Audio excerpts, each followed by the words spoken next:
It is the year 2005. The treacherous Decepticons have conquered the Autobots' home planet of Cybertron. Cybertrons! Of Cybertron.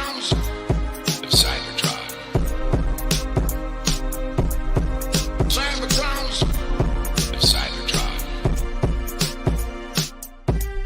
Of Cybertrons! Cybertrons! Of Cybertron. Cybertrons! Of Cybertron. Of Cybertrons! Cybertrons! Of Cybertron. Cybertrons! Of Cybertron. Of Cybertrons!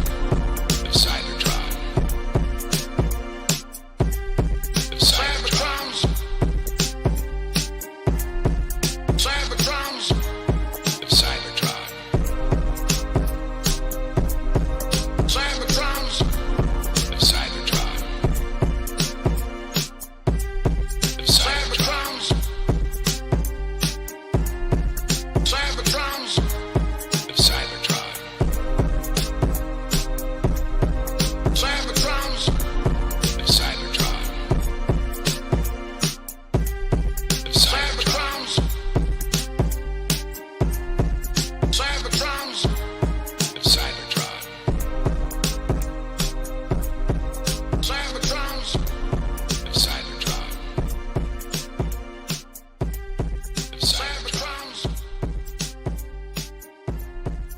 Cybertrons! Of Cybertron.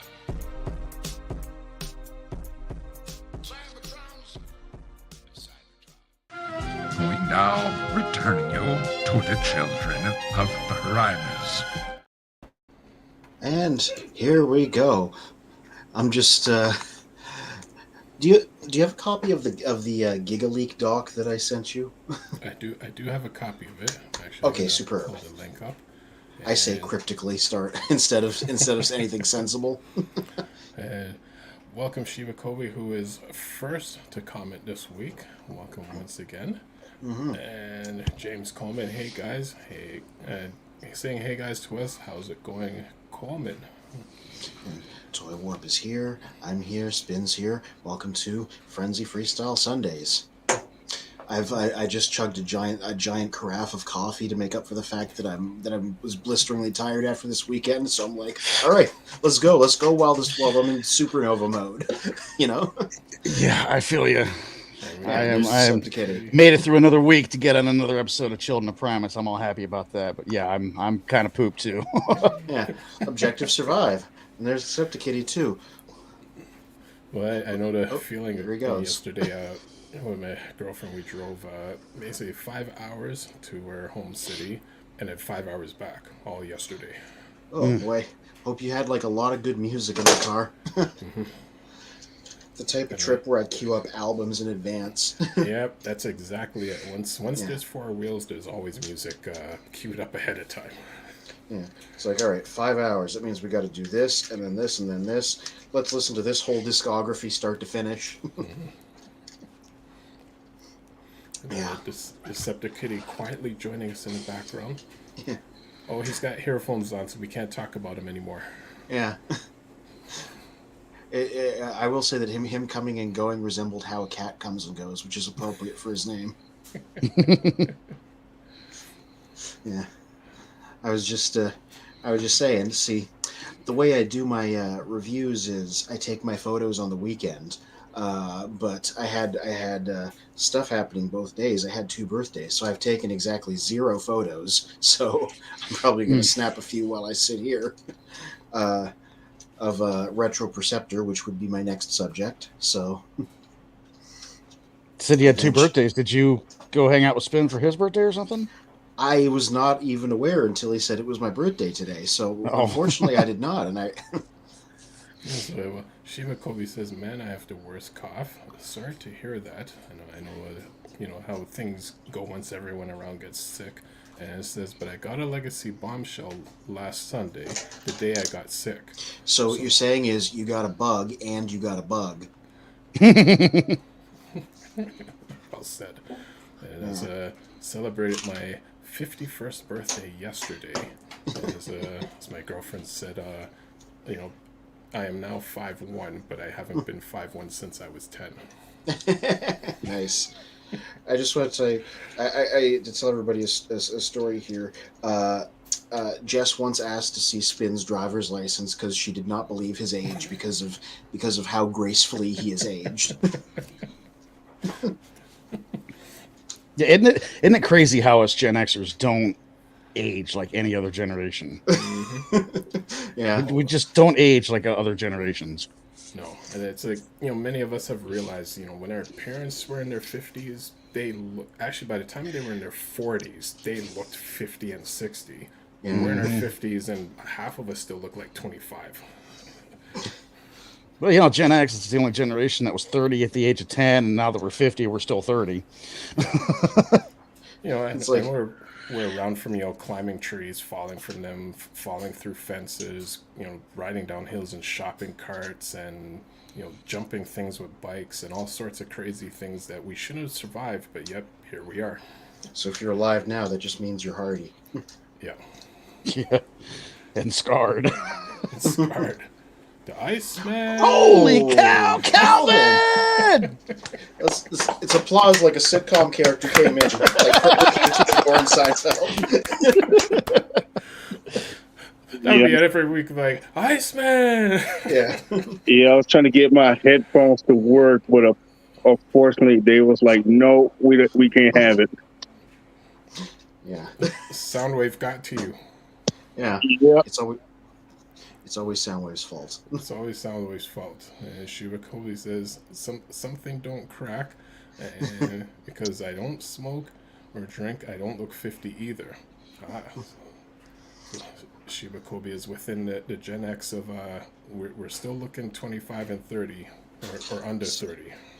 So, Shiba Kobe, now that you've made it to 50, now you can do all the smoking and drinking you want because you succeeded in not looking that age. We're trying not to take off life. We're trying to add years to ourselves. This is true. Well, you got to die of something, so.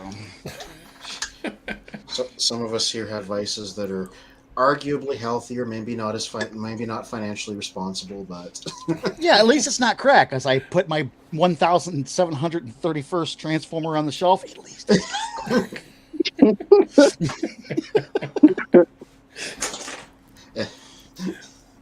You know, Shivako says, I don't want to look 70, but, yeah, all of us, you know, our investments have gone into, like, our plastic crack, shall we say.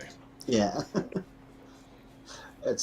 I've heard it called that many times in many different venues and many different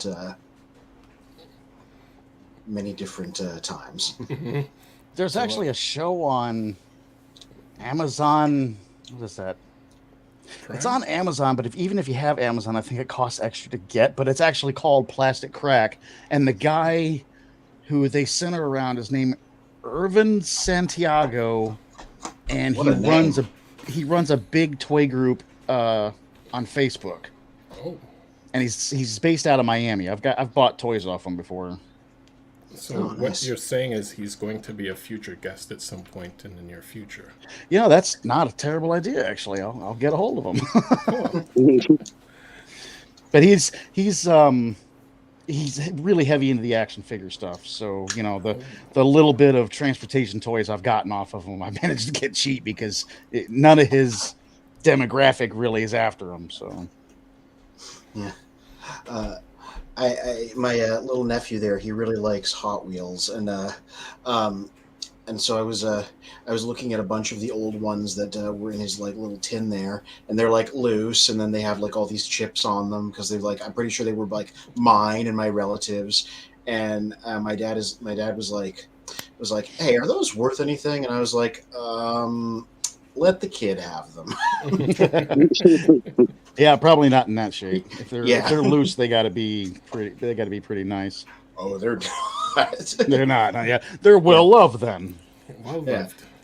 They look like a they're a scale model of a used car now. Yeah. He's like, how much for this car? But it has rust on it. But it's vintage. Vintage rust? Vintage rust. So, before we get to everyone, Calvin has froze. There we go. Calvin, how have you been? What's up? What's the news in the toy world from your end? Oh my God! Don't even get me started. I think we should get you started. We got these. I don't know what to call them anymore. Like literally, I just ran into Snarl the other day, and the Optimus Primal that I was going back to go get, but unfortunately, they was all gone off every 3 targets that I went to this morning. Which Optimus Primal was it? The leader? The one from the movie. Yeah. And I'm like, come on, guys! Like we got these. I don't know if this is true or not, but we have these resellers or fake Transformers collectors. Mm-hmm. And when you ask them a question about a Transformer, they hurry and skirt off in a little hole somewhere that doesn't exist. But unfortunately, I did get my hands on this bad boy, and I'm freaking happy that I found him in the wild. Who is it? The vertical's not showing us. Ah, there we go. Big Snarl. Nice. the potato. I had that grin on my face like the Joker, man, with the sinister spots and everything. So that was a lucky find because he came with the Optimus Prime that comes in a 2-pack, which was weird. I looked down, I said, this is not true. Then I looked behind, he was just sitting right there. Oh, yeah, like he's in the same case as Optimus Primal. Mm-hmm.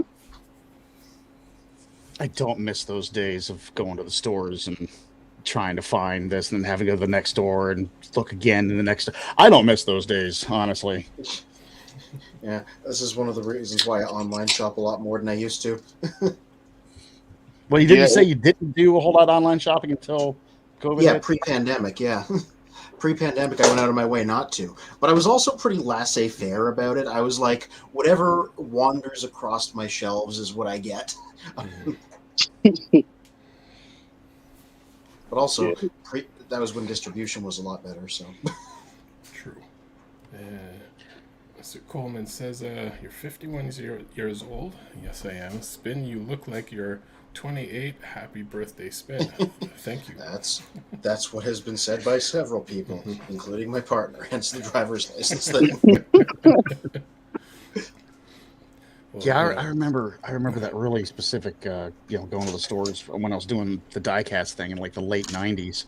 Yeah. And, I'm driving back and forth to stores. I didn't have a driver's license at the time, and I'm wasting all this time, money, gas, taking a chance to get pulled over without a driver's license. When I finally gave it up, I just, I didn't miss it when I was done with it.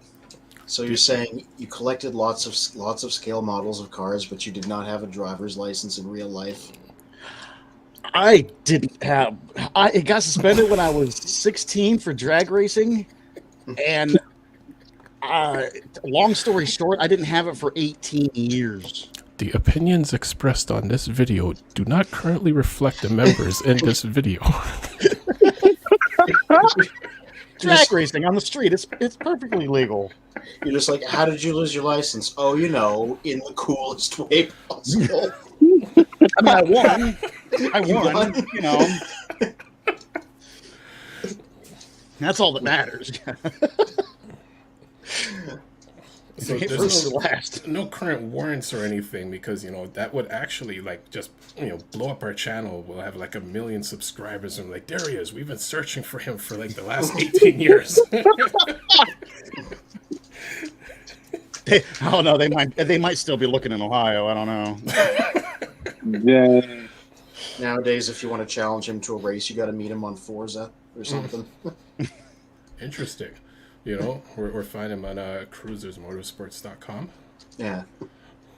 Well, Cruisers Motorsports on YouTube. I don't have a .com. I just don't have the merch yet to really put up on a site.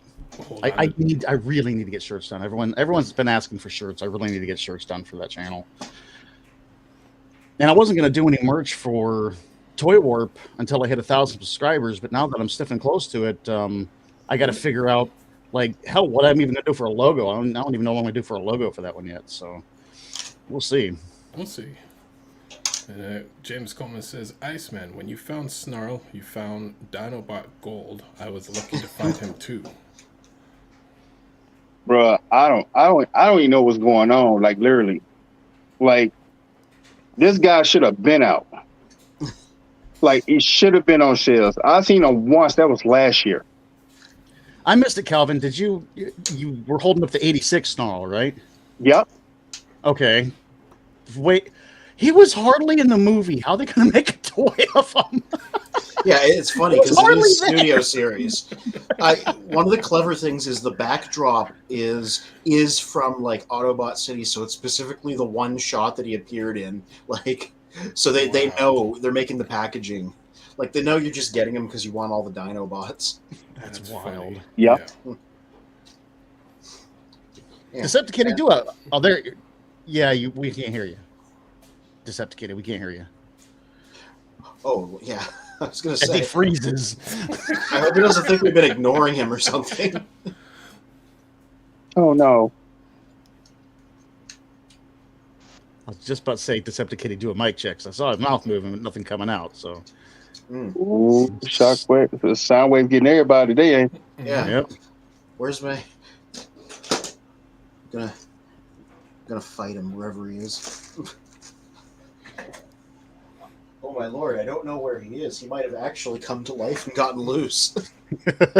Oh, now he's got to reset. Yep.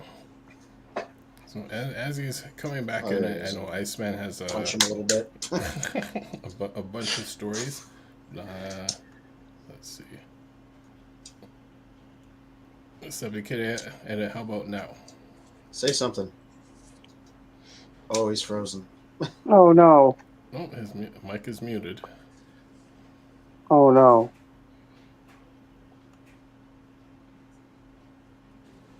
Blaster. Yeah, invokes Blaster. I love how he's holding up Blaster like a cross. Like the power of Blaster compels you. Keep going, Soundwave.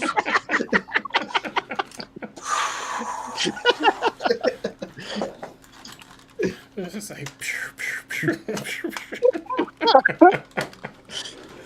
It's a shame that he doesn't have enough articulation for his arms to do like the T pose. That is true. Yeah, that is true. That is true. Wait, you know what? I got the Legacy one. I can do that.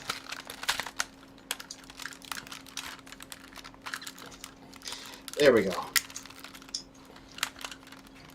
T pose for dominance. There you go. Well, Yep, see, there it is. There's a different kind of T-pose.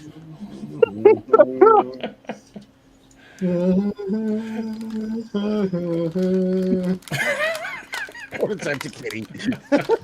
Oh no, he got the he got that circle of death going on. That oh my goodness.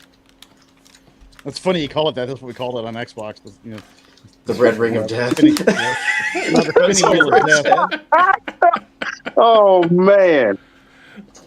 I'm really glad we're past the days of the red ring of death. Oh my god, that was horrible. Oh No, we can't hear you. We're still not getting you. Is he laughing or crying now?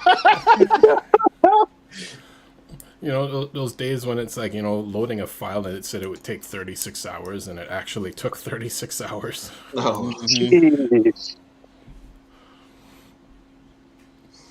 All right, well, Decepticon works. Yeah, well, Decepticon's doing his best mime impression.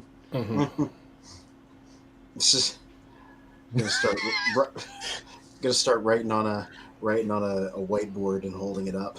Yeah. Big red mute button on my Oh. microphone. Hey! There you go. There we go. Hey. Well, you are really quiet, but yeah, It'll take his microphone a minute to warm up, probably. yeah. Oh, we're highly entertained by you trying to invoke the spirit of Blaster to help you. I had the most eloquent things to say. I'm sorry you guys missed all that. Yeah. Well, fill us in, please. Oh, well, I wanted to ask Iceman. Iceman had this case with the damaged ultra magnets that came straight from HasLab, and I've been following that on his YouTube channel. And there's been a whole back and forth. Are they going to return it? Are they going to replace it? It came down to a shipping issue, and I wanted to ask him, what's the conclusion on that one? Oh, they refunded my money. I ended up I ended up sending the figure back to Big Bad Toy Store. So it got damaged they sending stuff to UPS now, our regular postal service. What is with that? I'm like, if I pay for $100 item, it should be sent to FedEx or DHL or something, which was weird. That's why I was like, what are we doing? Yeah. Yep. Wow, that's weird because I. Oh, go ahead. Well, USPS is known for like just kicking their packages around like soccer balls. So yeah, definitely if it's going to be a high ticket item, they definitely should consider sending it like UPS, FedEx. I think Micah got attacked by Kremzeek. Well, I think in terms of packages being damaged and stuff, everyone will blame like whichever specific company, but I think all shipping companies go through the same problems, and a lot of times the people overlook that the damage could have occurred at any point in transport, because the default is to blame the driver. It could have occurred when the manufacturer shipped it to the shipping warehouse, or the courier's warehouse, because how the guys load the trucks there and unload them, it's basically just toss the stuff in and out, and so by the time the driver gets it, it's already been damaged once or twice. So then unfortunately the customer gets it, but their only interaction is with the driver and not everyone else who's behind the scenes. It goes through so many hands, and nobody cares about it like the collectors do, right? It's just merchandise. It's just another product that gets sold. Yeah, that happens. Yeah, that happens. I got a gift in for my nephew there, and it was the old-fashioned thing where it's just the actual toy box with the sticker right on it instead of in a box. Whoa! I bought a slot car track off somebody one time online, and they shipped it with the sticker and everything on the slot car set. This 30-year-old slot car set, and and it was the box is all beat up and shit. And they're like, "Well, I thought you wanted just the track." I'm like, "No, the box. I collect everything boxed." Yeah, it was terrible. You would think at a certain point, like, someone would realize, you're shipping anything, like, box it, put in some bubble wrap, like, anything. Like, you're protecting the item inside, just don't put the item itself. I mean, that's equivalent of, like, putting mail into cash and then hoping it gets to the other person. Mm-hmm. Well, it's a big thing, too, in the cash in the mail. In the Stomper groups, they're showing guys that are shipping the Stompers in envelope mailers. Oh, the G.I. Joe Soundwave. I'm really curious about how that one is, because most of these have not been great, apparently, but this is the first one that looks like it might actually be, like, good. Is that the Mad Max, like, yeah, that's that Mad Max Trans Am. I'll be damned. Nice. Yeah, he changes it to that. And he comes with two Joes, two of the Dreadnoks instead of just one, so it's like a very full package. Huh. So yeah, I guess I still got to get all three of them, because I wish they could have just made Hound instead of that Bumblebee one. That would have been great. Yeah. So I heard the Megatron was not good. I've seen several reviews from people I know. I don't think a lot of people bought the Bumblebee one. I've seen very little impressions on it because it was just such a weird design. And then you got this one where people were like, "Oh, two Joes and like a cool vehicle and a good-looking Soundwave." Torb, let me go back to your last comment and then ask you something. Because you said, like, they put the Stompers in just mailer packages and mailed it? Like envelopes. Yeah, Yeah, instead of putting it in a box. Wow. And I know we've had conversations about Stompers before, trucks about that big, about that long, battery powered, and, easily breakable if you just put it in an envelope and just throw it on the truck, it's like, I see posts like that all the time in the Stomper groups. Wow. Well, as you were mentioning about what Calvin had in terms of grading, you had posted the grading results that you got for the Bumblebee. Mm-hmm. Yeah, well, that's a learning process, I guess. Again, I've never had anything graded before, and I didn't know that they broke it down into like three different sections. Yeah. If you see, They've got 50 out of 100. Yeah, it's 50 out of 100, and that's because somewhere on that bubble is a crack. Now, Oh, I am aware. I was aware of the crack when I bought it. Okay. I looked on the pictures on the ad. I couldn't see the crack. I got it here in my hands. I'm looking. I still couldn't see the crack, you know? So I'm like, maybe the guy was just on crack, or I missed it, or whatever, you know? So I sent it up. Well, you know, CSA, they found the crack. So apparently, and like I said, I didn't know this before, but they have subgrades. So what they'll do, I thought they just graded the whole thing overall, right? But they'll grade the card, you know, what kind of shape the card's in. And the card, I don't have my glasses, but the card got an 80. The figure, because they grade the figure, that got a 95. But the bubble is the last thing they graded on, and that only got a 50 because of wherever this mysterious crack is. So they go with the lowest score. So even though the card's an 80, the figure's a 95, because the bubble's a 50, that's the overall rating of it. So, you know, I knew it was going to be tough. Yeah, I kind of expected it to be, you know, them to be tough on it, but I wasn't expecting, you know, them to find the crack in the bubble that I couldn't find. So, oh well, live and learn, I guess. But the acrylic case for it is just gorgeous. I can't wait actually to ship some more of them off just to have them in these cases inside the glass cases. I think the acrylic case is gorgeous. I'm actually going to, the next thing I'm going to have graded is going to be the Bigfoot truck that I got boxed. Ooh. So, I mean, is it still a thing worth doing? Because you seem disappointed, but you're still going to do more of them. Yeah, I mean, it just looks so cool, you know. It does. In the acrylic case, it just looks so good. That's really discouraging, though. How does a figure in package get a 95 rating? Well, if you can see it, if you give me the screen back, when you shake it, the figure does move, and where it's moving up against the cardboard, you can actually scrape paint off, you know, over a period of like 40 years, it rubbing on that same spot. You know, every time it gets moved, it could rub paint off.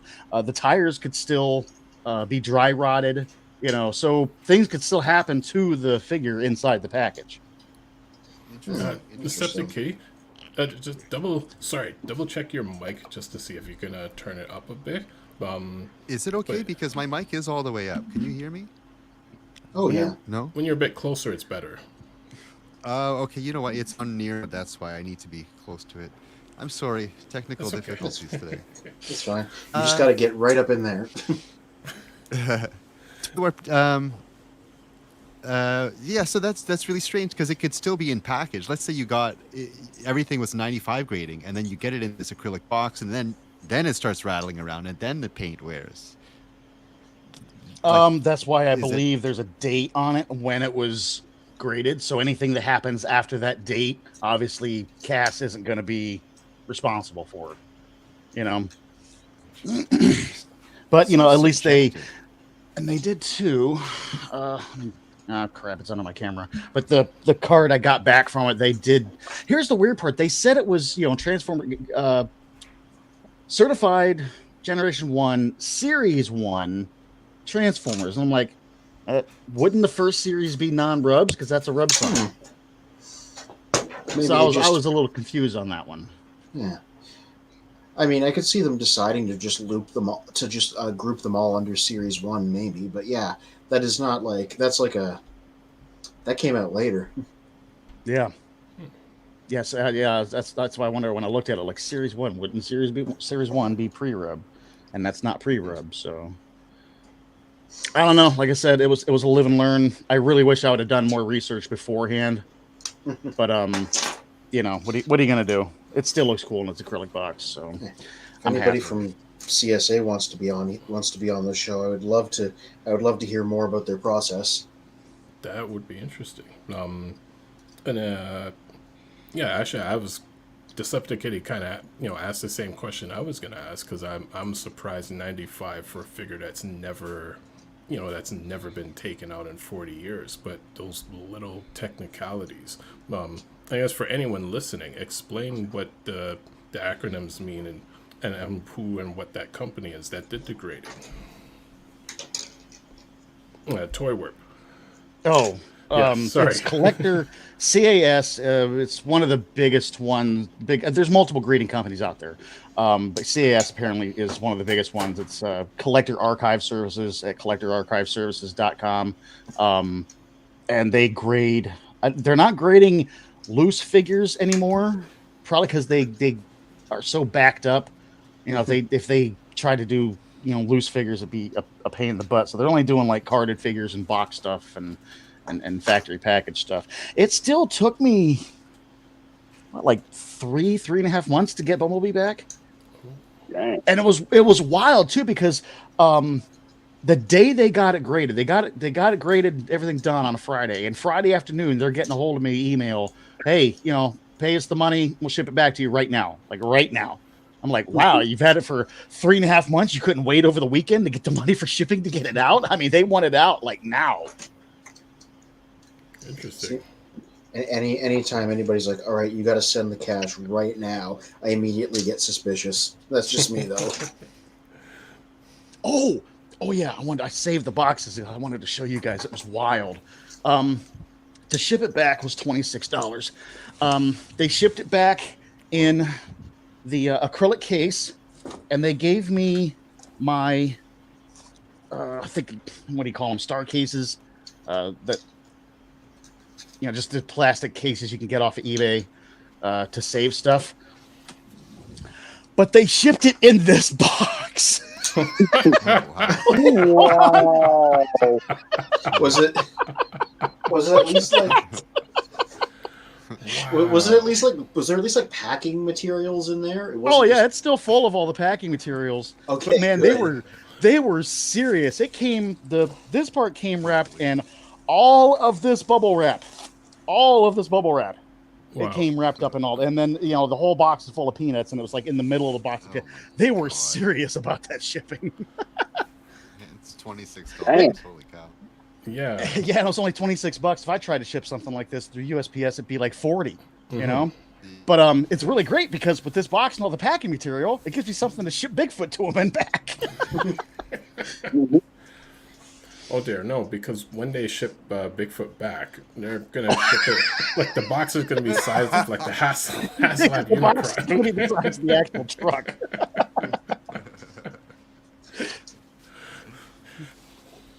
Yeah, overall, I mean, I guess it wasn't bad. I really was expecting better than a 50, but it's not like I'm ever looking to sell this stuff, so. Well, yeah, it is a learning experience, as you mentioned. So, as we jump on to our main topic, I know Calvin always has an ear on the street for certain things. Hasbro Legacy Wave 5 and the leaks, which Fair Courage mentioned. Iceman, how much do you know about the Wave 5, the Legacy Wave 5? Oh, I know a whole lot. I know some of it's rehashes. That's all I can tell you. Some of it's new. Some of it just I don't understand. Like, I kind of get it and I do get it. If it's for new collectors, that's fine. But if I can just recoup money, it becomes an issue. Like, yeah, we are going to be getting a Superion, which for sure. We are going to be getting a couple new figures. Some that you never heard of, like they going back to the G1 stuff. Then they're also going to Combiner Wars. They're going to be doing all these jumps through time. That's what they're doing. But most of the stuff is from the warforcybertron. Like it's the other stuff, like Kingdom, and that's what we're getting. I think probably the most interesting thing to me is how many of the leaks are for things that were previously exclusives that were either hard to find or never to be released.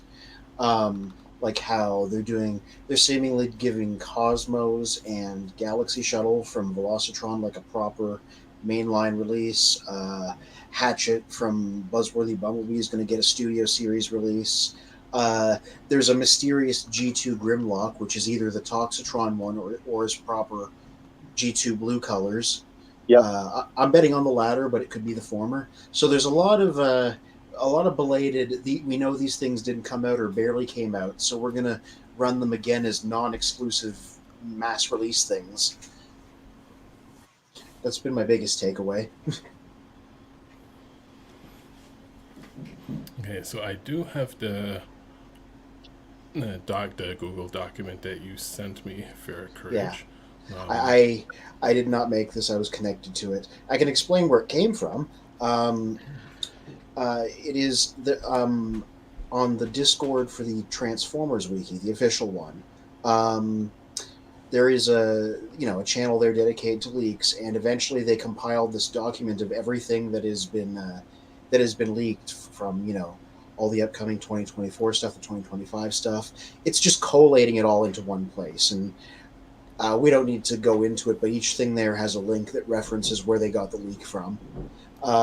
Most of them are from the notorious leaker known as JT Prime, who is usually accurate. So, you take these with a grain of salt, obviously, but pretty much everything this guy predicted has been right. So he's either an insider or he knows somebody on the inside. Now, of everything that's on this list, is this everything that's for this year and next year? Yeah, this goes into 2025. That's the thing. That's how big this is. How far out this goes. Yeah. So this is Legacy United. So this is current stuff. And there's some of this here. Some of this here we've even seen, like how there's a Deluxe Gears there. We've all seen the pictures of him. He just hasn't been announced yet, so he's still on this list on a technicality. Yep. Okay. Yeah. So. Shibakoni mentions that holy crap, it's snowing. Shibakoni, snow hard here. That's not proper talk for a lady using four little words like that. You shouldn't be using the SNOW word on. That's just bad words. Okay, you a lady, talk like one. You're hurting the Floridian here.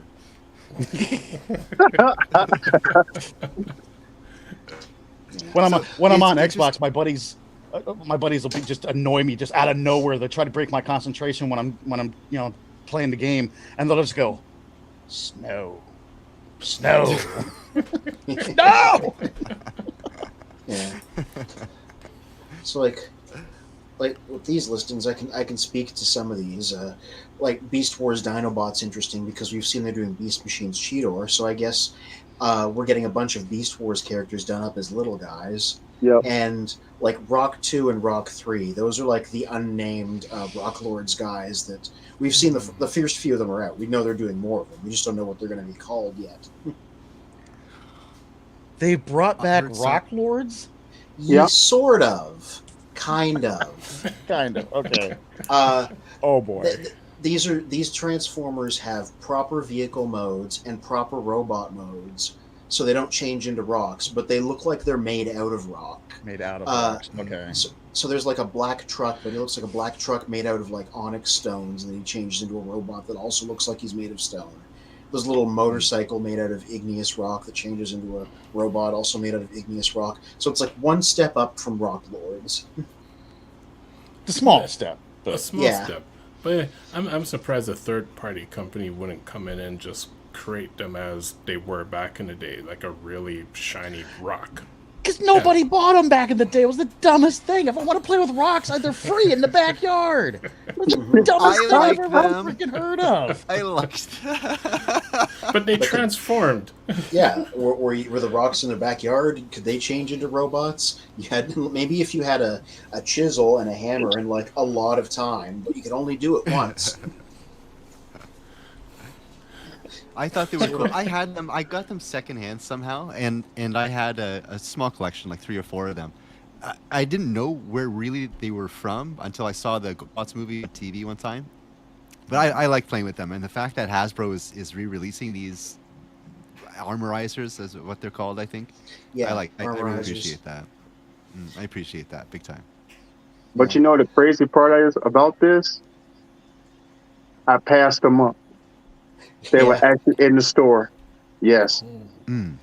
I passed it up. There's one look like he's a Jeep, and then you have the little small. It's a motorcycle. I passed those up. And why'd you pass them up? Because they're rocks. You can go in the backyard and play with rocks. That's why. You throw rocks at people. I need a Murder Prime moment. No, you throw rocks at people. That's how it's supposed to go. Well, I mean, you could throw those at people too if you want. It's just, I think it's cheaper to throw actual rocks because you don't have to pay money for Here, them. Children Primus do not condone throwing rocks at people. Don't. Yeah. Oh my God, no. Allegedly, that's what you have. Allegedly throwing rocks. Yeah. I'm gonna have to get Anthony's address and see if there's been any rock attacks around his house lately. Rock attacks.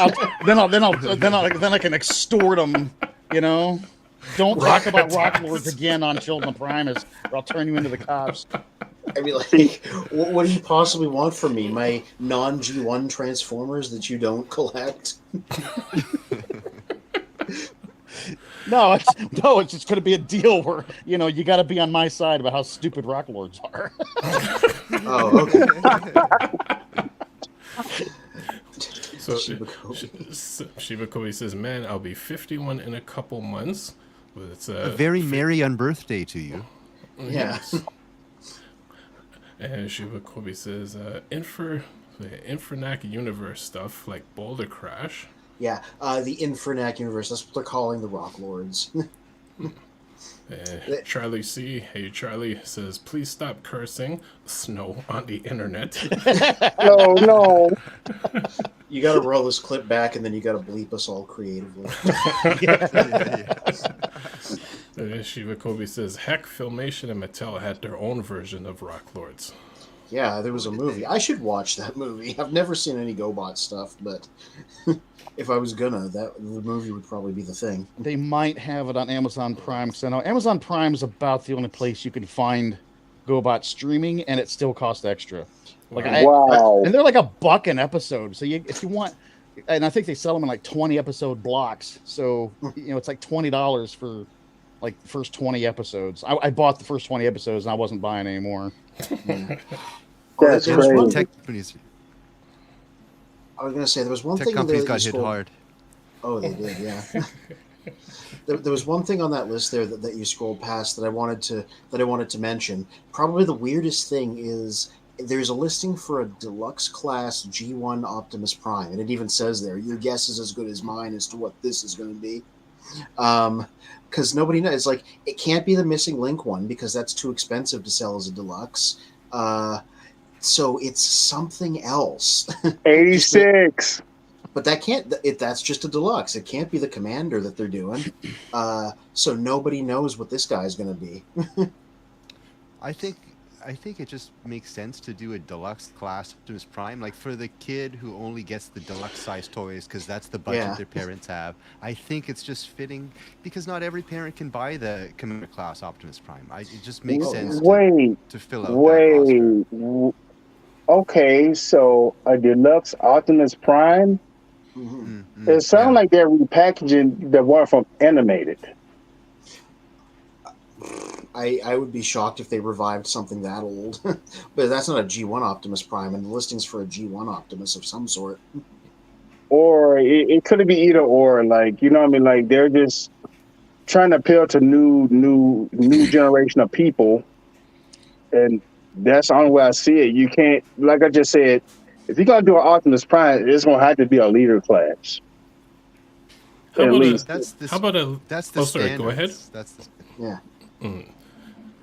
just the standard. Like, it's either Legacy Optimus Prime or a Leader Class Optimus Prime. There's never really an in between. I'd be very happy with the Deluxe Optimus Prime as opposed to shelling out for a Leader or Commander class. Well, what about a Deluxe or a Leader Class Defensor? Ooh. That guy would have to be tiny. Exactly. That makes perfect sense. Like a combiner, you can't build the figures. I remember when G2 Devastator came out, And I begged my mom, please, every time we go to Zeller's, can you, pick me up another one? I Hook. That was the only Constructicon I got because that was all my mom could afford for me, right? So Wow. I could never attain like a full figure Devastator as a deluxe class. That's a brilliant idea. And I think that Hasbro might be waking up to that. There's definitely money in it. And look at the small Volcanicus. That feels like a proof of concept for small combiners, right? This guy's about the size of a large deluxe. That guy is about the size of the original Devastator. I true. I did have an original Devastator at one point. This guy's smaller than that.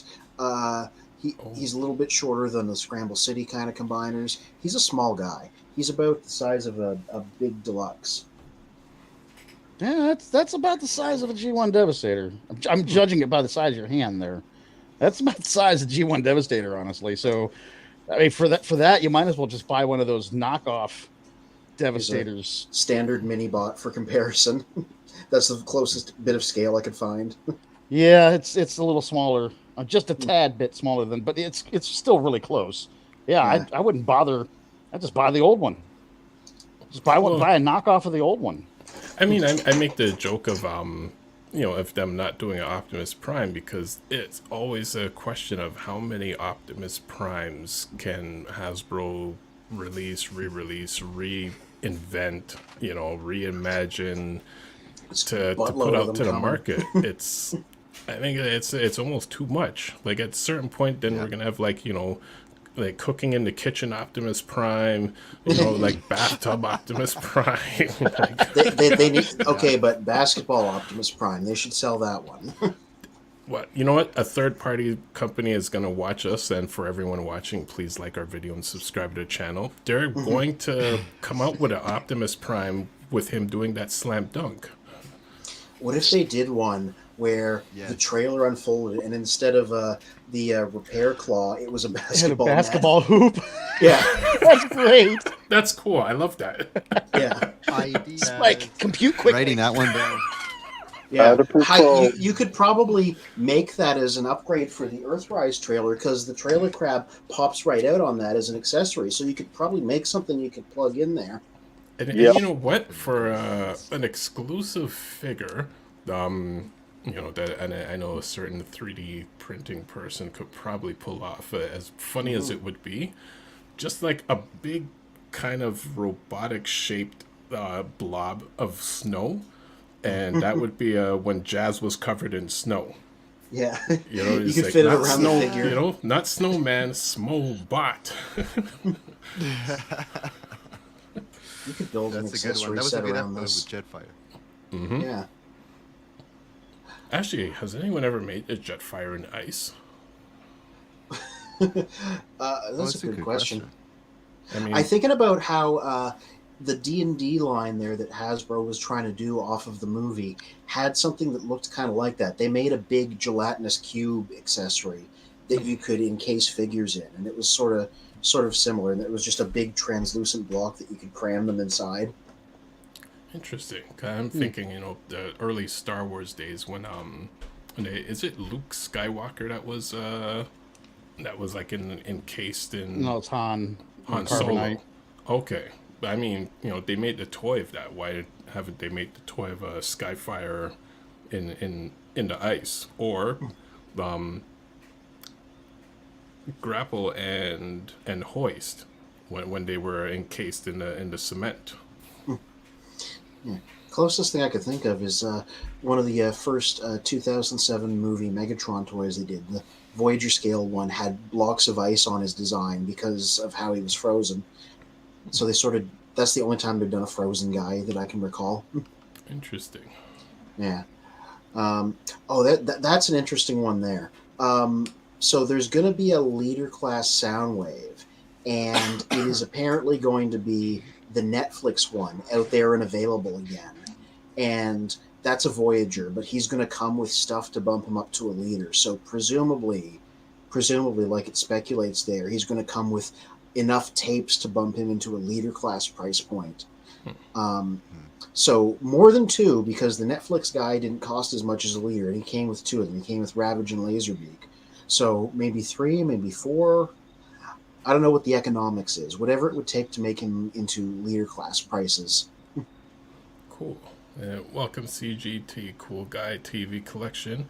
It says, "Yo, what's up, guys? Is that Calvin back there?" Oh, and Overcharge is a Blitzwing repaint.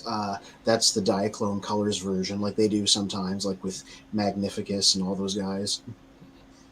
Cool. And earlier we saw there was a Cosmos refresh. They're going to make Ramjet available again, the same way they made Dirge available again for everybody that missed the Amazon set. And this is how you know they have to plan these too far in advance to do market research. There's a Metal Hawk package refresh there. Metal Hawk is currently shelf warming like crazy in every store I've been to. So there's going to be more of him coming. So get ready for that. Interesting. Wow. Yeah. That's an interesting thing. They're just refreshing some of these packages. Yeah.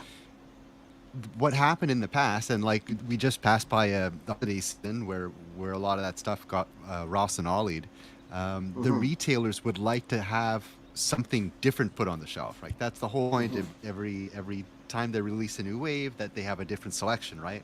So they're definitely appeasing the problems, or they're resolving the problems that everything's going on to clearance by just changing the packaging, which is definitely a smart move for Hasbro. And it's about bloody time. They re-release figures in after so long. Just change the packaging. Yeah. And there are new things coming out too, because like we passed a few of them, like Cybertron Starscream, Cybertron Vector Prime. There's just a lot of these guys that are just getting re-released, often because they were not available the first time. Oh, we get to the exclusives here.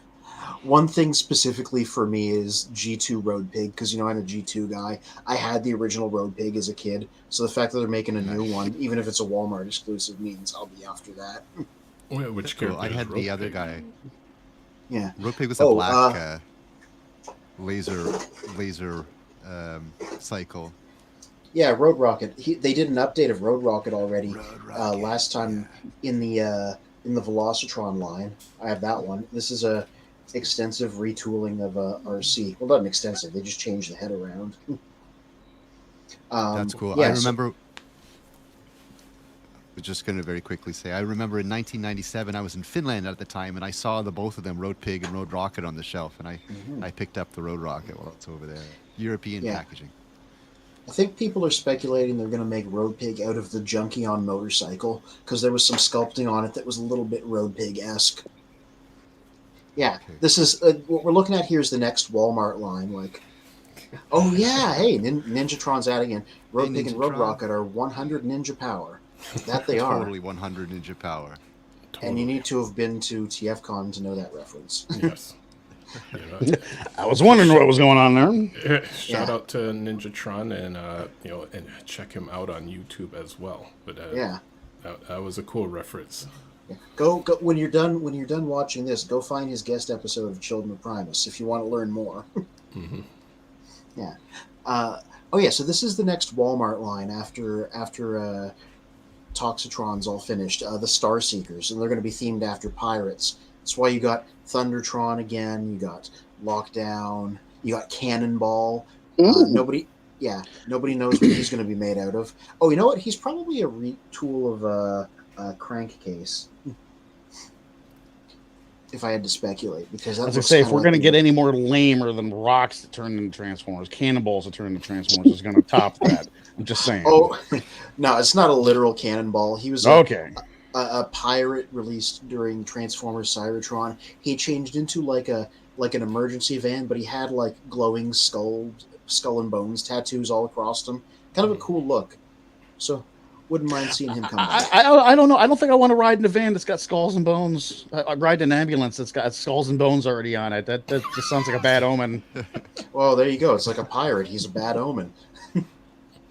Or Cannonball, like do a crossover between Cannonball Run and Transformers. Yeah. Oh, and Dino. Funny enough, in Cannonball Run, God, what was it? I think it's the first Cannonball Run. They actually made the run in an ambulance. That was like cover vehicle because it can speed everywhere and not get caught. That is true. Yeah. Oh, and Dino King is the obvious expected retool of Volcanicus, because Yep. people clocked looking at him that he has the same layout as Dino King from Victory. So, you can get all these guys at once in a big multi-pack in a different set of colors if you don't want to go collect the Dinobots separately like I did. Cool.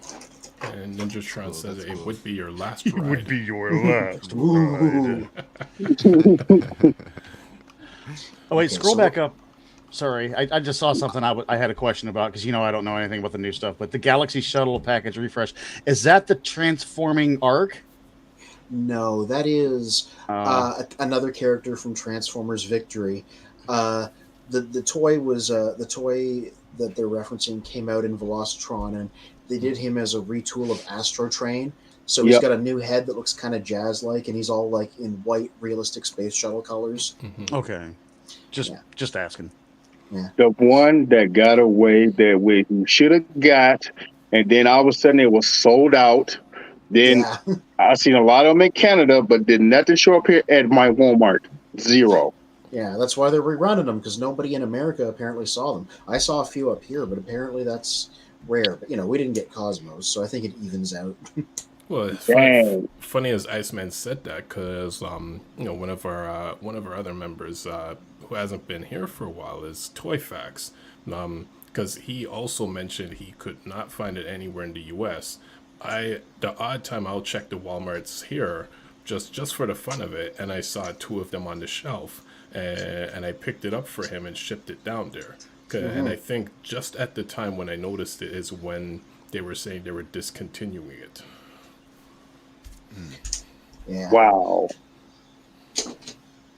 A few questions about this list here. The overcharge, that's supposed to be the swing Diaclone colors, right?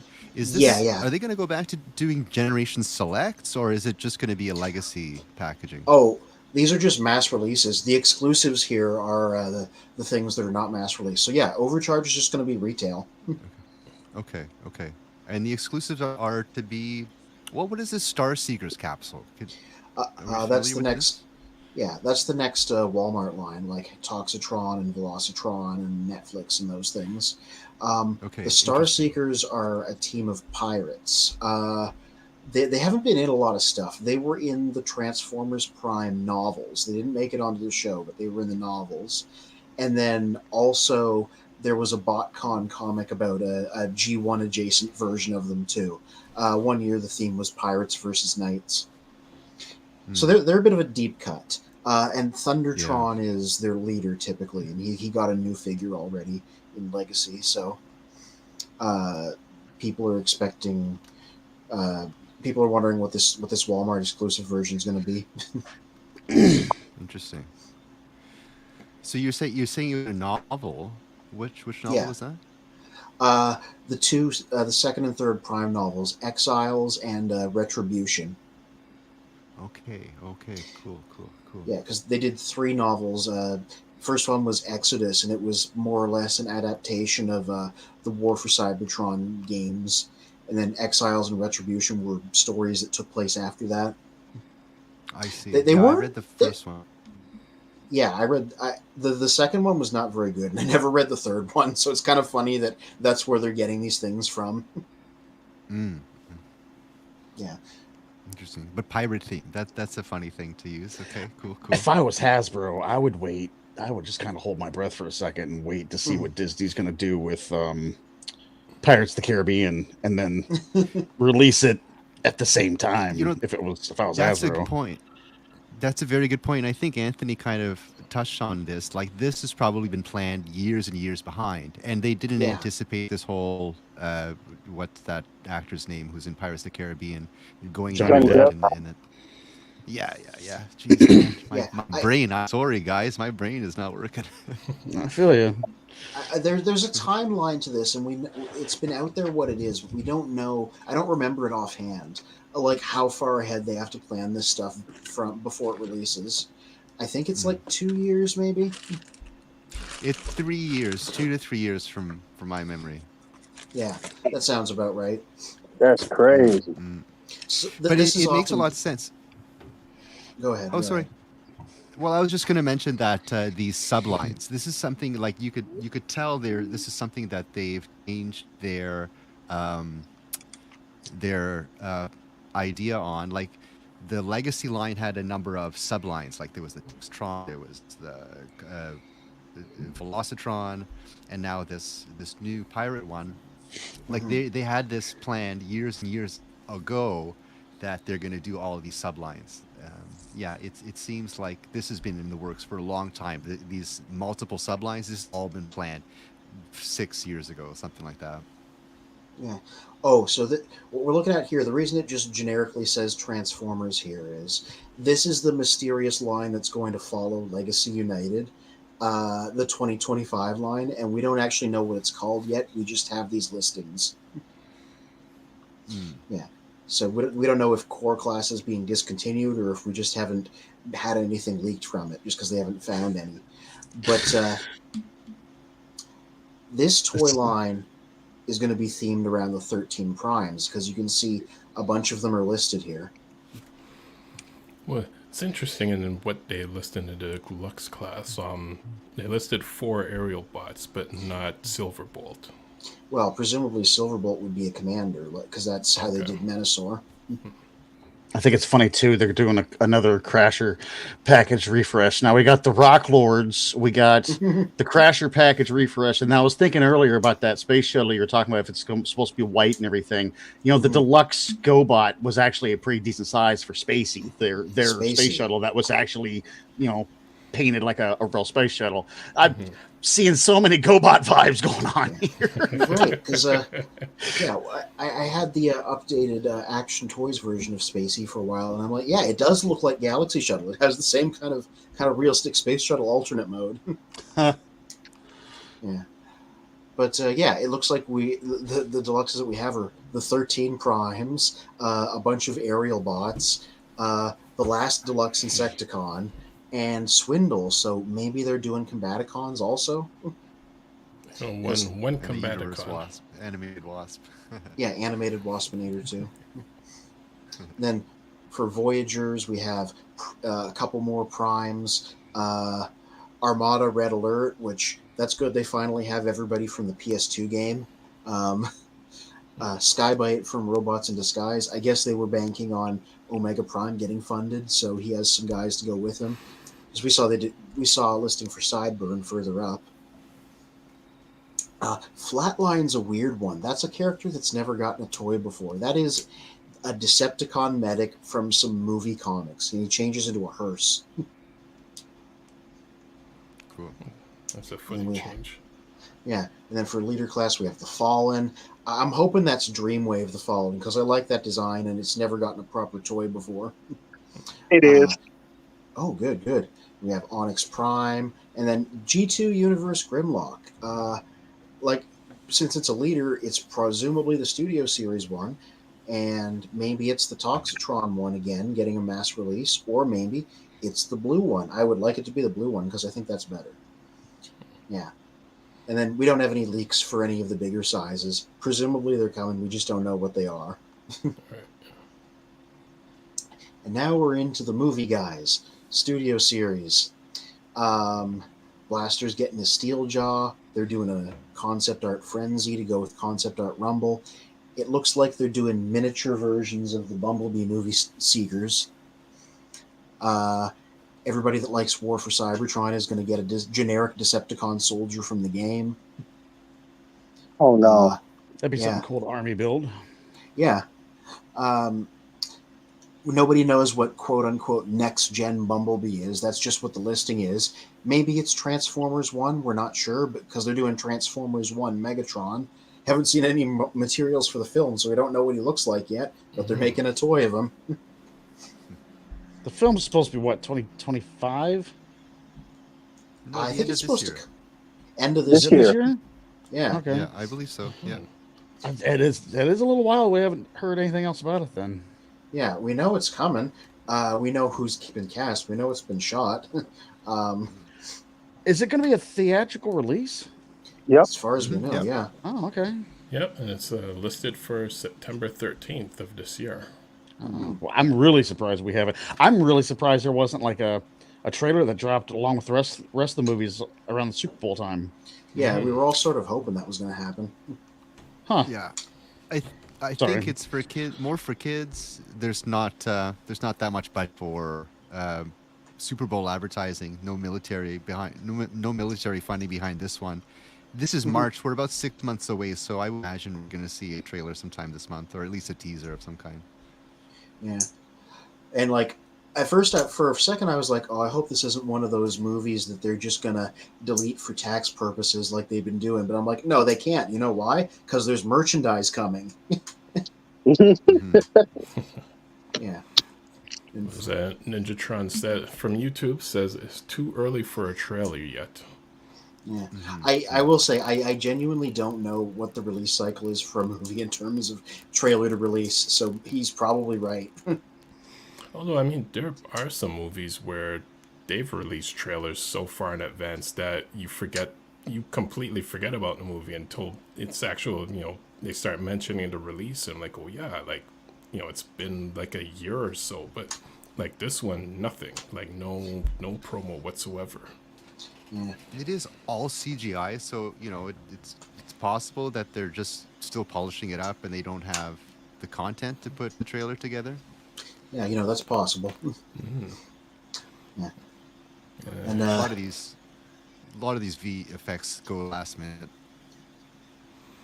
Shiba Kobe says, I saw someone online had a core class shattered glass Starscream. Oh, that must be a custom. Much as I would love for that to be a thing.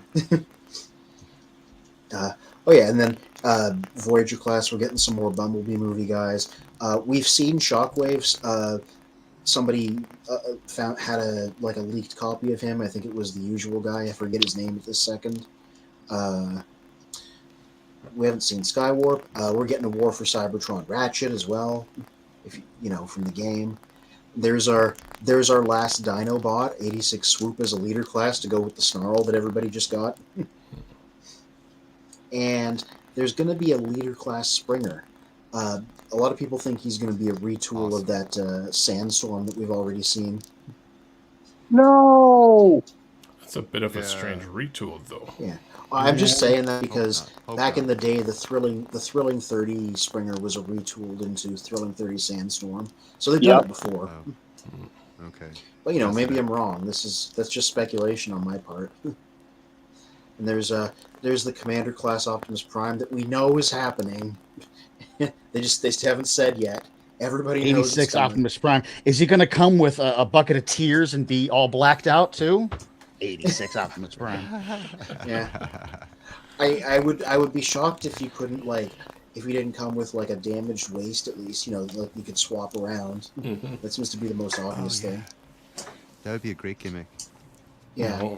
Or a little what is it, like that piece of wood that Megatron yes, shoved into the side of him. Yeah. Yeah, totally. Yeah. Okay, so this A-level thing here. Apparently they do this in other Hasbro lines, like their Star Wars line. These is just more deluxes that retailers can order solid cases of. The idea being that they're just the most popular characters, so stores can get just that guy. So there's an 86 Bumblebee and a Transformers 1 Optimus Prime. And the big question is the 86 Bumblebee going to be like the Netflix VW? Are they going to bring that guy back? Are they going to be allowed to because of how stingy VW is with their marketing? Because, there's, of course, the alternate versions of this that aren't VW that are like a generic sports car. They lost billions of dollars over their... VW lost billions of dollars over their scandal of getting their cars to pass smog tests. Yeah. They had a mode in the car that you could switch to get it to pass a smog test, and then they switched it back so it would run right. They lost billions over that. So I'm sure they're really glad to have some licensing money coming in from something anymore to recoup from that. Yeah, I remember you said that on a previous episode of the show. Like, that's how it happened. Like, they needed that dump truck full finally. Yep. Yeah. On their, as for exclusives, apparently the 86 Blaster is just going to be the Legacy guy again. Probably slightly redecoed. T-posing for good fortune with our AV quality. Yeah, and they're gonna do dead Ratchet and Brawn to go with dead Ironhide and Prowl. Oh And no! another bucket of tears. Yeah, Toy Warp. I don't know if you which, saw that set, but they fully did a dead Ironhide and Prowl set where they both have they're not gray, but they have holes in their chest. You can blast effects in there, and they have like terrified faces. It's very grim. That's a thing that they actually put in. I'm gonna find a photo and share it here in a minute. Ninja Trot That's from cool. YouTube says Sad Optimus could be a San Diego con exclusive or something. I wouldn't put it past them. Yeah, totally. That'd be cool. And Charlie I'd love C an says, 86.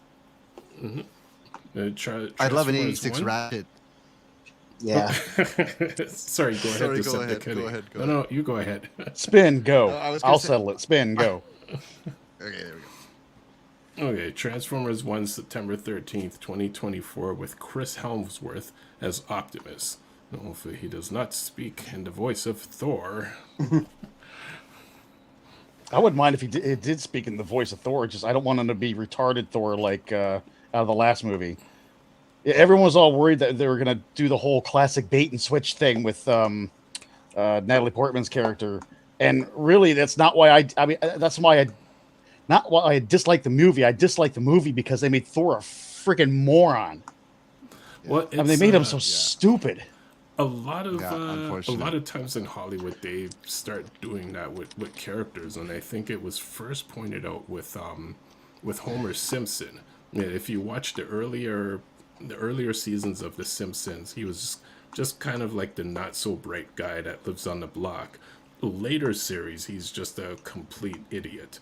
Where it's just like no one is really that foolish. And they kind of did the same thing with Thor, where it's initially he's like, the mighty Thor, but then slowly he just becomes like this sidekick character. Although I did enjoy the banter in Ragnarok. It's just like that movie was just funny. Yeah, that was a great movie. Yeah, I loved it. Yeah. Yeah, but the thing is, like, we saw him go from like cocky god of Asgard to finding himself on Earth and his place, and like the character development that we saw over the first 3 movies, and then Love and Thunder came out, and he was just a goofball with zero direction, and that did not pan out well. I think they tried to. I mean, I didn't watch Love and Thunder because everyone complained about it, but I think they just tried that magic to recreate the magic that worked in Ragnarok to do it a second time, and I'm like, it worked once. 100% what happened. They just couldn't make the same movie twice. Yeah. Anyway, this is a real thing, Toy Warp. Ow, my childhood. Yeah. Ow. Note the shocked sculpts on their faces.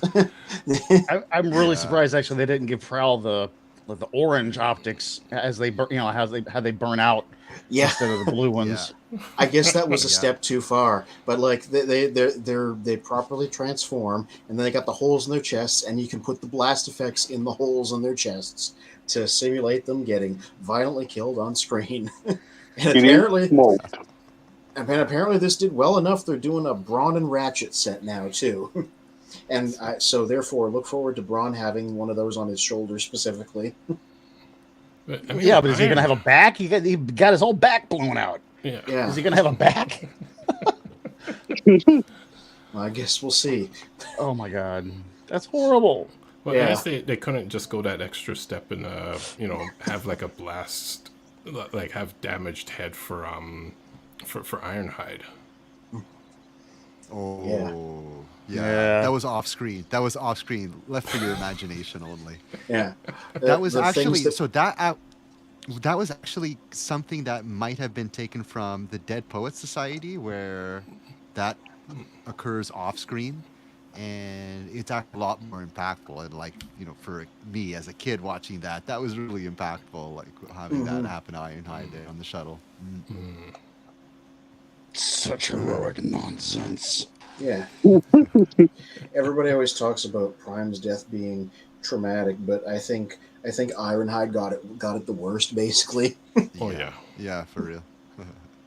Prowl hit me the hardest actually when the first time I watched it as an adult. I think I've told you guys that story, Mm-hmm. but first time watching it as an adult, Prowl was my favorite one as a little kid because he was a cop car, which you couldn't get much cooler than that. But oh my god, dude, the first one to go, seriously, and the way he went too, with the smoke coming out of his mouth, and it's ouch. Yeah. Yeah. It's So dramatic. Mm-hmm. Yeah. Oh, so, no. Look forward to that coming out. So that's the last of the page? 2025 and beyond. Yeah. Okay, so there's Hatchet, the other half of the set that was supposed to come out with Hound, who we now is coming out in that Generation Select set. So he's just getting a normal release. Rise of the Beast Double Punch is going to be Scorponok in red because in the movie there was a bunch of different colors of them, and they've already done the purple version and released him as Scorponok. Bumblebee movie, Bumblebee. It's not a packaging refresh. So nobody knows, is it going to be like another pass at the VW? Is it going to be his Camaro form at the very end of the movie? Because they haven't actually done that one yet. Nobody knows what's up with that. Then Transformers 1 Starscream. Movie people like that they're finally doing Dark of the Moon Q because if you try to complete the line, he's a missing one. Because even his original figure back in 2011 didn't get an American release. I know Wow. y'all don't care, but there's some people that care. Not me, but some people. Yeah, I hear the grumblings in the background. Yeah. It's funny that they're doing an 86 Jazz packaging refresh because they're also doing that version of him in that set there with Hound that does him up with opaque plastic so he isn't fragile anymore. To run through that problem, I have him somewhere, not back here. I think he's over there. The 86 Jazz they did. He has clear plastic windows like a lot of figures do, but the clear plastic stuff folds into a backpack, so it's extremely breakable. Mine's fine because I knew about that going in. So the version that's in that big set that they're coming out with Hound and stuff, they replaced all of his clear windows with solid blue windows so that he's like durable now. It won't break. Okay. So I kind of wonder if the new one is going to be like the old fragile one, or like they're going to just or they're going to rerun the one from the Generation Select set. Well, since they're making the windows blue, it would be really cool if they added the shadowing to it. Gradient. No, not the gradient. What everyone goes crazy. God, what was it called? Shading? Cell shading. Thank you. That'd It'd be cool if they added the cell shading to the windows since they're not clear anymore. They're just blue. That'd be a cool touch. That And would then be there's a the really big cool touch. Yeah. And of course, the big buried lead here about these Bone Crusher and Scavenger, which means they're doing another Devastator. Another Devastator. Another Oh, Devastator. no. Yeah. Well, you got to remember, all the Devastators are all third-party ones. They haven't done a regular Devastator since the Combiner Wars one back in the day, with like 2014, 2015 or so, around there. Well, I guess, it makes me wonder. All the third parties have done like multiple versions of Devastator. Would Hasbro be able to pull off one that people would actually want to run and buy compared to what's already out there? Yeah. Well, we've often seen circumstantial evidence in these lines that they pay attention to what third parties are doing when they make their decisions about releases and what the designs are. So it wouldn't surprise me if they're taking that into consideration with whatever they do with this new one. We don't know what they're going to do with it in terms of design, outside of the fact that it's Studio Series, so it's going to be animation accurate, because that's what the whole line is about. Right. Yeah. They're doing an Autobot soldier for warforcybertron. I guess it's a repaint of the Decepticon soldier, or retool. Widowmaker is a character that was cut from Age of Extinction, and we just had concept art of it. Ooh. Yeah, a lady sports car who was one of the villains. Oh, cool. I'm wondering all these figures I've seen for the gamer War for Cybertron. So in other words, not the Netflix one. I mean, that's what they're referring to, right? Yeah, they're referring to the gamer edition Okay, stuff. the games were 2010 and 2012. They're kind of old. I wonder if this means they're finally going to remaster them so we can get them on new systems. Because that'd You would be think. slick. Yeah. You would think they're going to do that, considering how hard they're going with releasing figures from it. I hope that's the case, because I would really like to play it on my new Xbox and go through all the achievements and stuff again. I'd really like to do that. Yeah. Oh, and CGT there is saying something that a lot of people have been talking about. The solid blue windows makes those guys look cheap. Clear windows are the best. That is a question of, the solid blue windows. They don't look as good, but on some figures they're necessary to make them more durable. So that's why they went with them in the big Generation Select set on figures like Jazz and stuff, so that the figure would not break because it was having breakage issues. Well, feel better there, Sedum. Sedum says, "Waves hello, not as over being congested as I thought." So feel better, man. We'll see you next week. Yeah, it's going Yeah, around. so- I'm in a book club there. I've mentioned it a few times. We're a Transformers comic book club, and our meeting got canceled because the guy that runs it got a congested throat too. So that's it's a thing.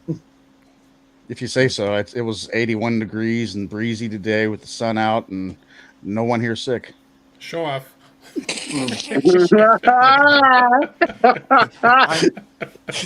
really gonna do that Snowbot in the style of the Rock Jazz. Wars, just so I can make you happy.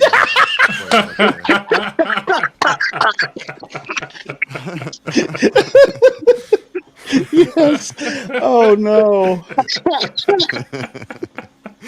gonna be our new mascot. Oh, that'd be perfect. Yeah. Oh, the one Voyager here under Voyager class that I'm most interested in is, again, just a refresh, because it's the Rise of the Beasts Optimus that nobody could get because he was a buzzworthy Bumblebee release. They're Yep. just going to give that a regular release finally. Wow. Yeah.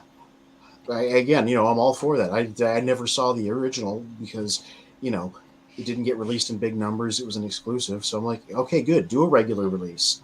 Wasn't it like a Target exclusive? Yeah, Target in the U.S., Toys R Us up here, because that's how buzzworthy goes. Long story short, that was one of the hardest figures to find up here. Yeah, I never saw one. I heard they came out, but it would be like, I would read the sightings on cybertron.ca, and there'd be like, oh, there's 3 of them over here.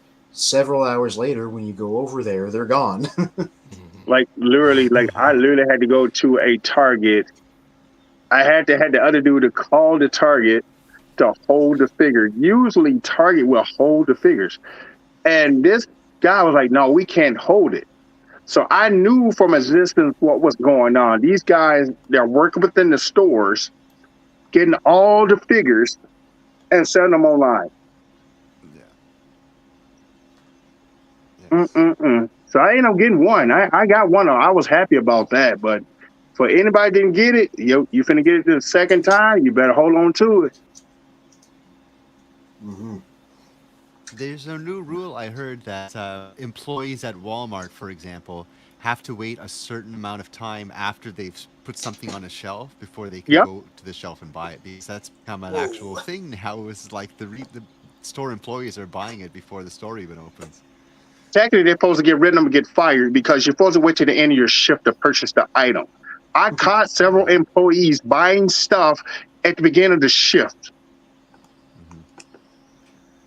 Yes, I caught people doing this. I said, no, put it back. If not, I will call corporate. Yeah. I can't damn that kind of behavior, because I did the same thing when I worked at KB Toys. It's okay. But right now, from what I'm saying, because I do stuff within the stores, and if I catch you doing it, your ass is gone. You're grass. Calvin, now, really, I want you to tell me how you really feel about this. It's terrible because in Target, Target handbook states that you have to wait till the end of your shift to purchase the item. You cannot buy it at the first of your shift because customers come first. Yes, they come first. It's in that handbook. And so I have been catching employees buying stuff before the shift because I get there at 3 o'clock in the morning. Yeah.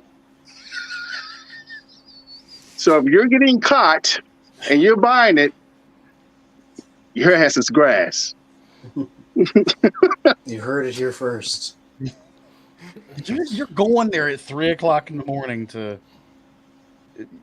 Wow, that's wild. Oh, no, I get paid handsomely.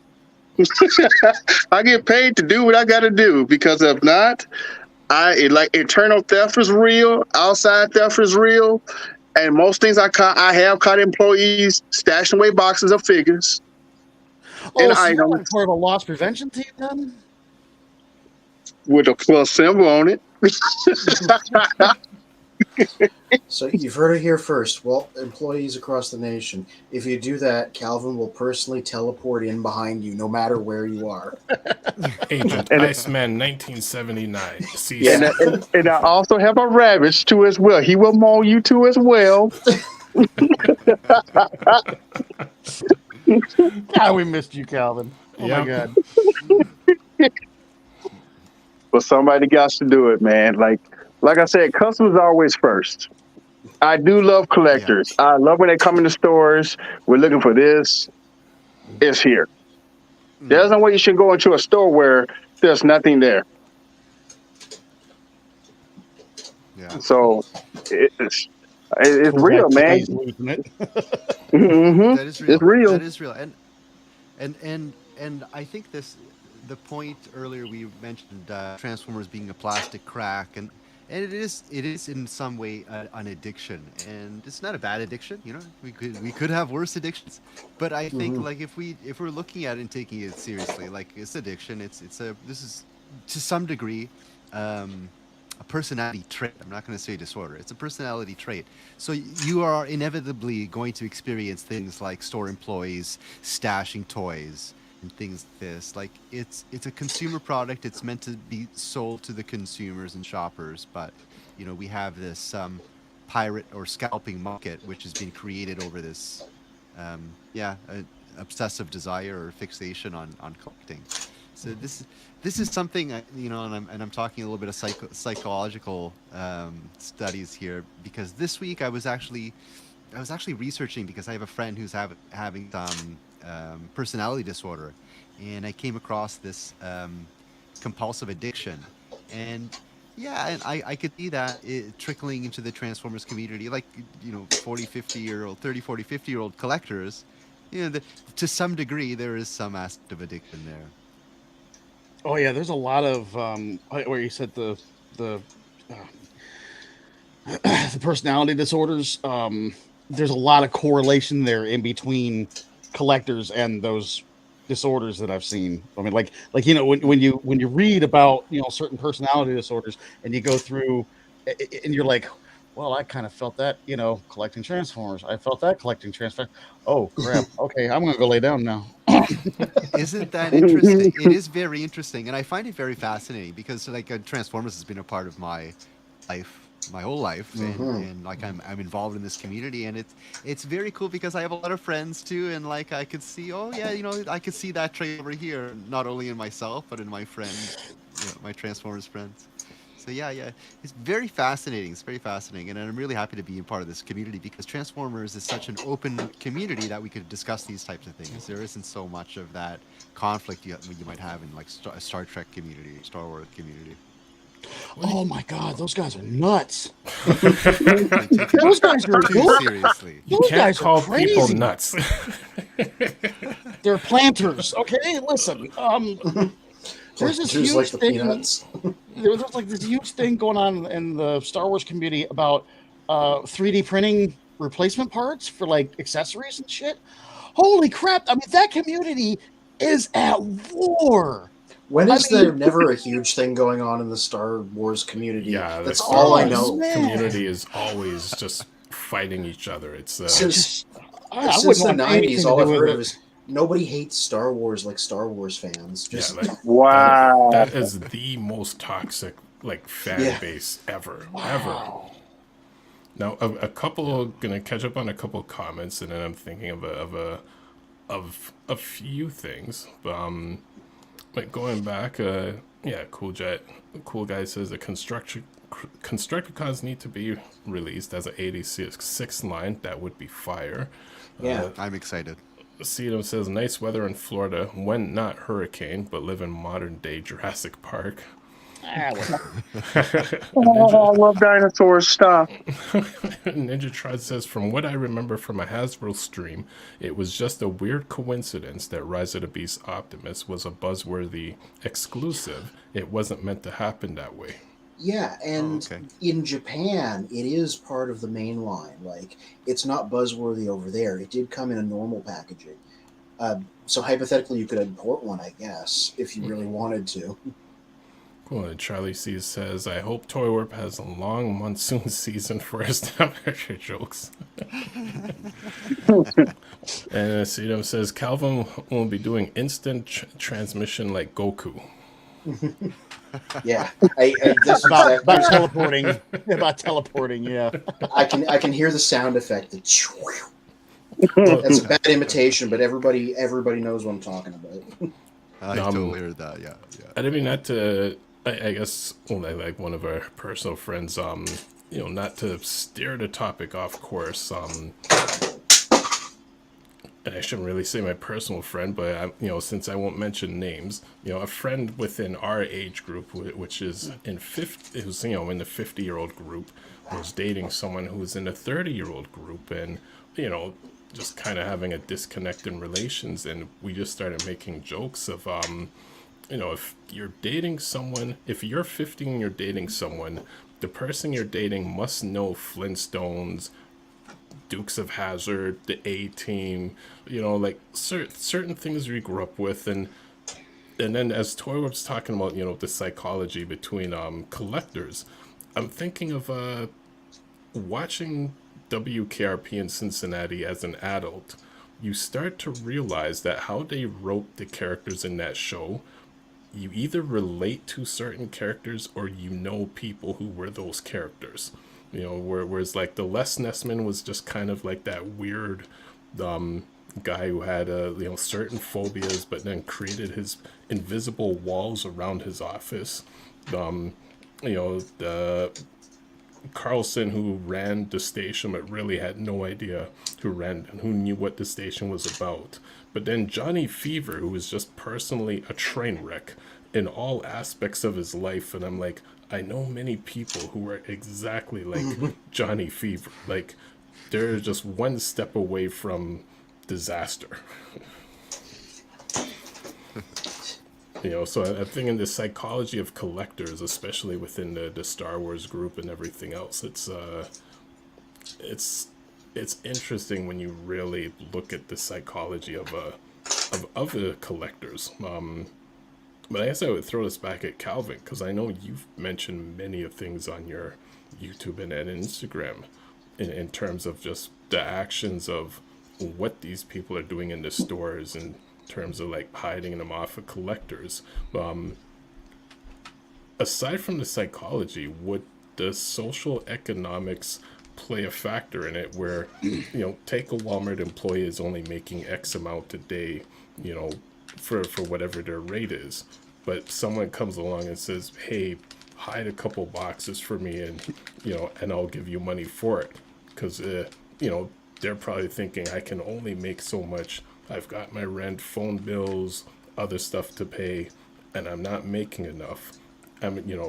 Is it worthwhile to like do the side hustle of selling stuff to collectors? Man, all that I can tell them, welcome to society. What you get, what you see. And what I've seen so far, man, we just have those groups, like you just said. That's what they do. They have their friends that come into the stores, or they work in the store, and then what they do, they go in the back and they'll stash away the boxes. So it should be on the shelves, because it states that some of the stuff has street dates. Right. So what they like, it's the hottest item of the year. Let's say you got the hottest Optimus Prime. You won't see those Optimus Primes, and then you realize that it didn't come to the store. It was in the store. It disappears. So that's kind of like, it's like an internal theft. Well, is management aware of this, or are they a part of it? Because the store is still making. Well, actually, I guess two questions: are the employees actually stealing these characters and selling it off and pocketing the money, or are they just hiding it, and then their friend comes in to buy it, and the store is still making the sale? But Both. Both. And then I caught one manager. He was a part of a group putting everything online, telling the guys to come get it. I said, I said, why are you doing this? And so I ended up going to the store, and the manager was there at the time. I said, did you post this? Yes, I did. So he didn't know who I was. And I said, wow. I said, God, you're something else. So we have management that's doing it. We also have their little flunkies that's doing it, and it just trickles down. So now you got to worry about the person that's coming into the store stealing. And that's why you heard about it's outside theft. But taking it was internal theft. What's the problem? Right. So it was bad, man. I said, damn. I feel bad for an actual new collector or the people that have been collecting for so many years, and they're trying to finish up what they need to finish, because now you got this person hogging up a figure that can actually, because you got the front end collectors, you got the back end collectors. They're the ones that are the completists. They try to get everything, like your Joes. They're trying to complete the whole line. But then again, you got the guys that come in, they'll buy up a certain amount of figures, so now you got to go to them. So they should hack up the prices on that figure or that item. Like, how does a $20 figure cost $80 to $90? That's impossible. Calvin, since this is what you do, what else, like, in the stores other than toys, do people do this kind of stuff with? Like, man, they do it with, man, bro. It just mainly this is like the hottest item. Just like you got the hottest iPhone, you got the hottest PlayStation 5. I haven't seen the handheld, that PSP, the new one. I've seen it once, and I never seen it again. Huh. What about Stanley mugs? Stanley mugs, I don't do too much with hockey.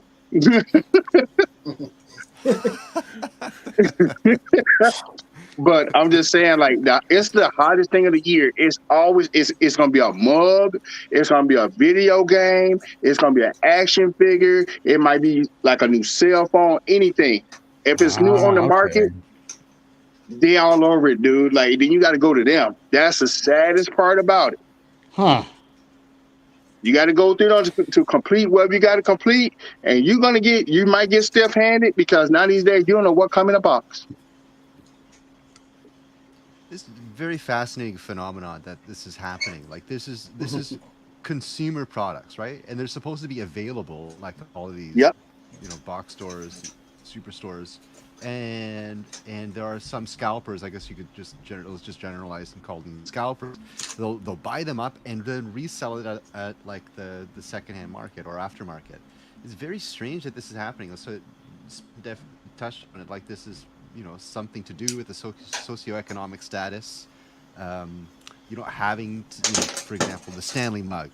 That could be presented as a status thing, and this doesn't occur in lower income areas. There's a lot of factors involved that is leading to this, and it's strange. Well, it's not strange, but it's telling that this is happening, like now after the pandemic, and after we've been through the pandemic for quite some time. Yeah, I'll leave it at that. Yeah, very interesting.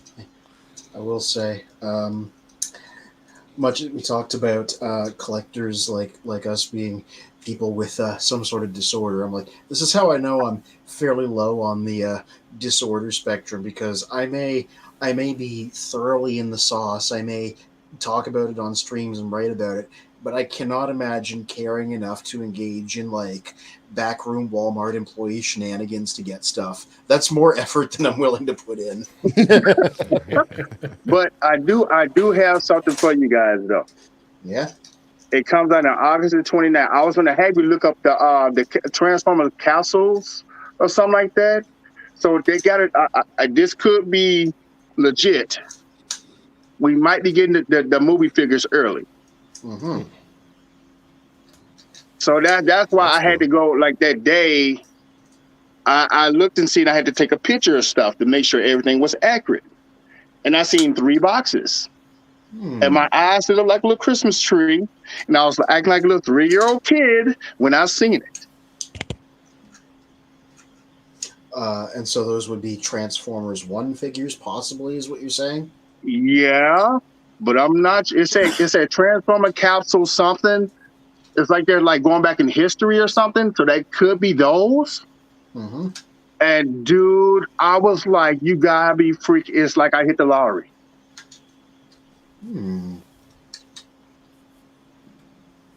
If you go to my Instagram, you'll see it. Oh, interesting. Man, I was like, I said, you got to be kidding me. You got to be kidding me. It's I think we're just getting these names: Sentinel Prime, Starscream for the Transformers 1 movie. Before this, they were given some generic names, Admiral and Commander, Ace, or something like that. I believe that if you go back through the links in the document, which everybody do that on your own time, they were code-named at one point, and it's just that people have figured out who the code names are referring to based on other stuff. Okay. Makes sense. Okay. I knew about these. Sorry. Oh, go ahead. Yeah. Well, I was going to say I knew about these leaks, but I knew. Sorry, we'll go back to you in 1 second. Steven Box says the yellowing progress. Realize Tigertron and Soundwave need booty de-yellowing. Soundwave and Cyclonus finally clearing up from easiest to hardest de-yellow.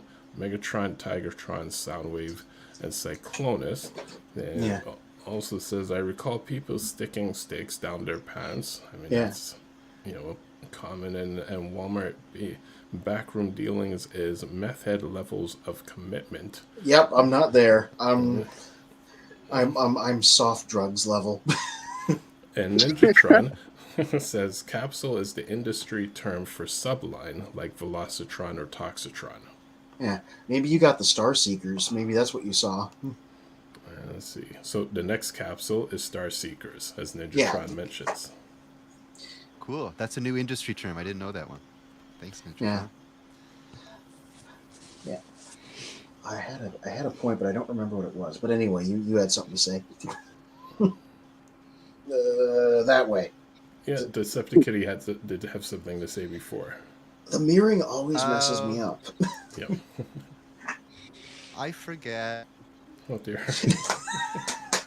I like that snarl. The only thing that's coming to mind is I wanted to mention about that snarl. When I was a kid, I got to snarl, the red version snarl, and man, I loved the heck out of that figure. So yeah, it's cool you picked up that snarl, man. Yeah.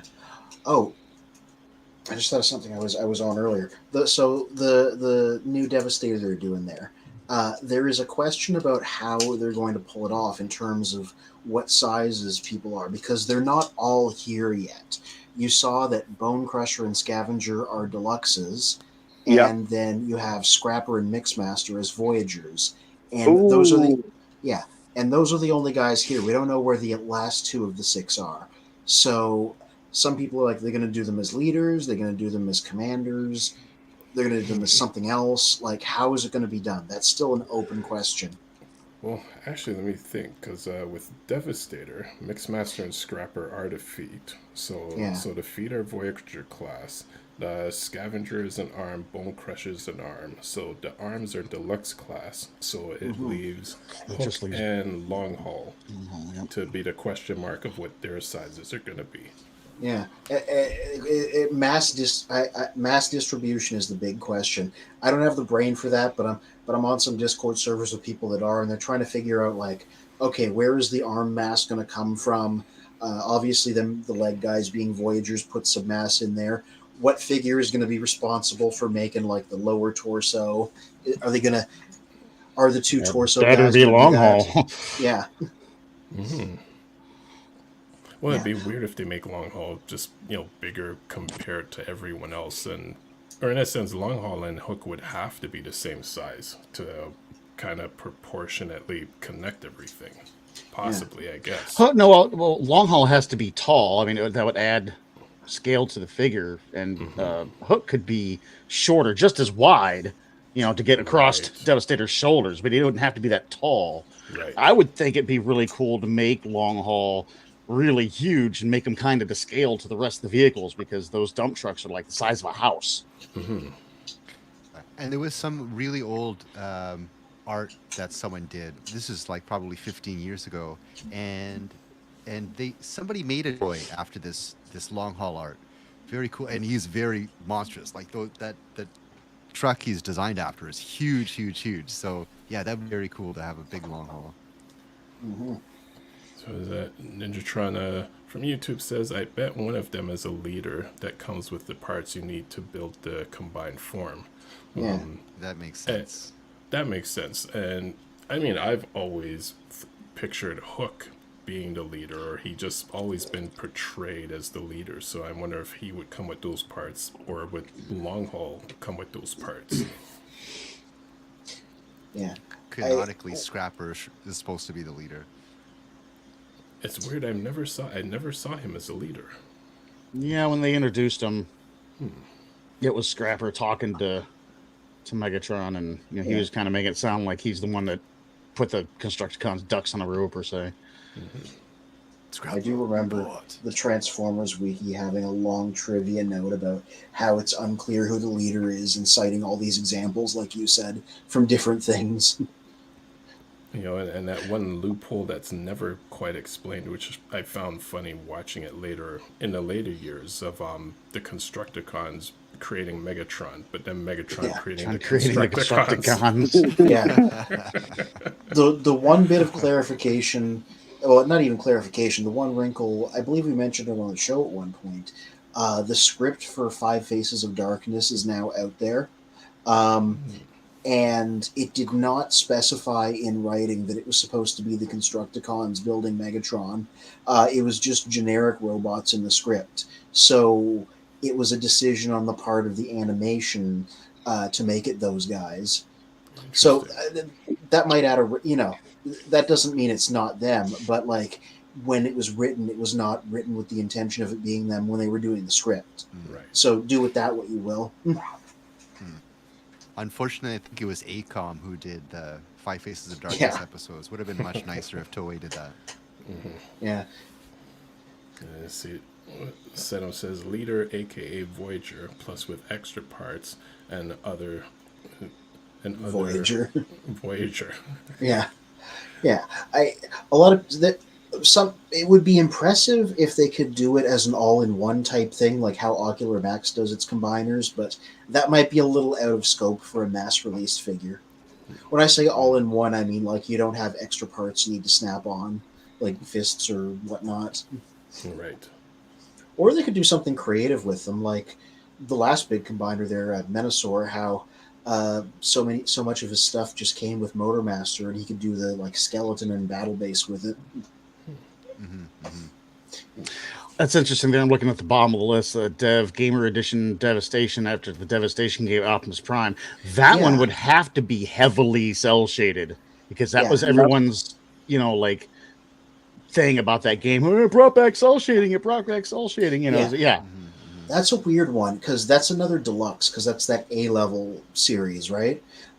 So it may be that that's a repaint of the mysterious G1 Optimus we saw earlier up in the listings, who was also a deluxe. But it being Devastation is pure speculation, because the code just says Dev. So people are like, what could that stand for? Maybe Devastation? Yeah. Deluxe and you Devastator. saw briefly. Yeah. And you saw briefly up there 86-liter Megatron to go against Commander Optimus Prime. So whatever that's going to be. A lot of people would be very happy if he didn't change into a tank again, so that he wouldn't have to have like treads on his back. And since they're supposed to be animation accurate, maybe it'll be something else. It will not be a gun because they're not allowed to. So, Oh, It'll be a come submarine. on. yeah, submarine.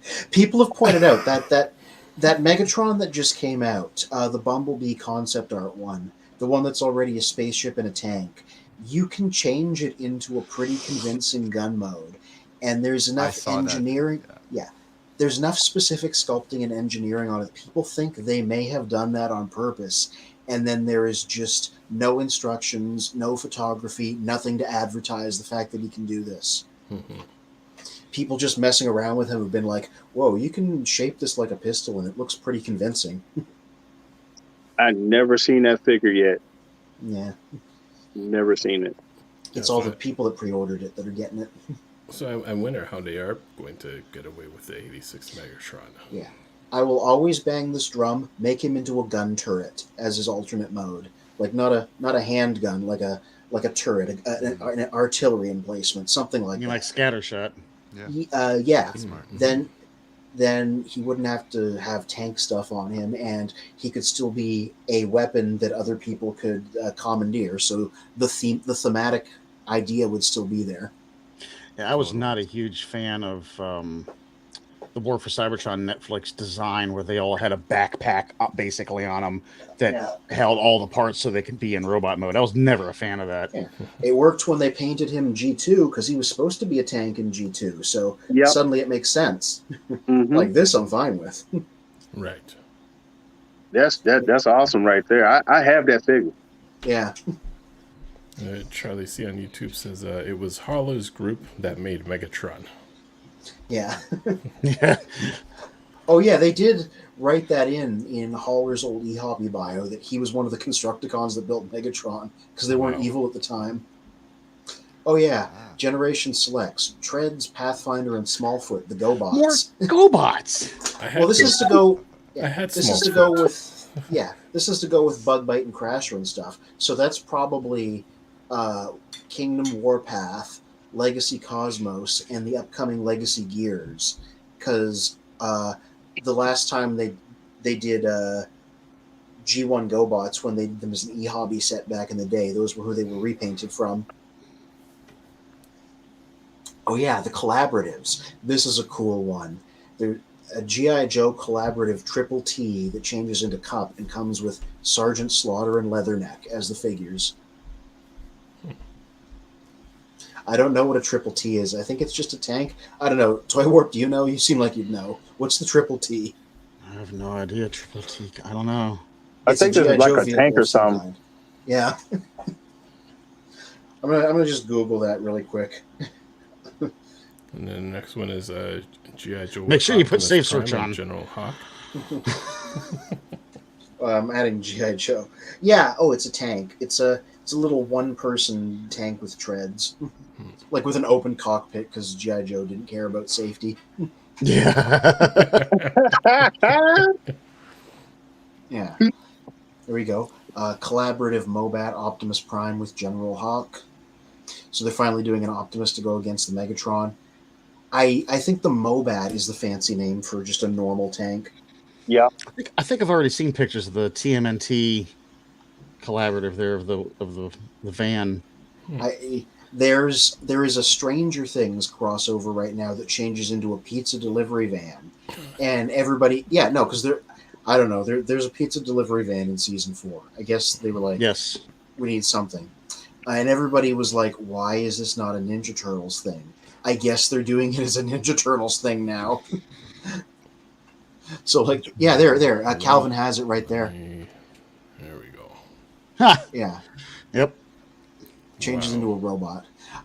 I saw it and I'm like, I guess, does Stranger Things have like, is there a crossover audience for a figure like this? I mean, it's cool looking. Yeah, because the bulk of Stranger Things happens during the 80s, so Yeah. to tie it in with Transformers just kind of makes sense. And there's Transformers in the show. As a matter of fact, it made me flip out because at the beginning of season 2, the person with superpowers in the show, 11, she's moving all these toys. There's Scratch, but she's moving all of these toys forward. Like they're all motorized toys. And one of the motorized toys was an Ultra Magnus. And I was like, whoa, hold on. There was a motorized Ultra Magnus and I don't know about it and I don't have it.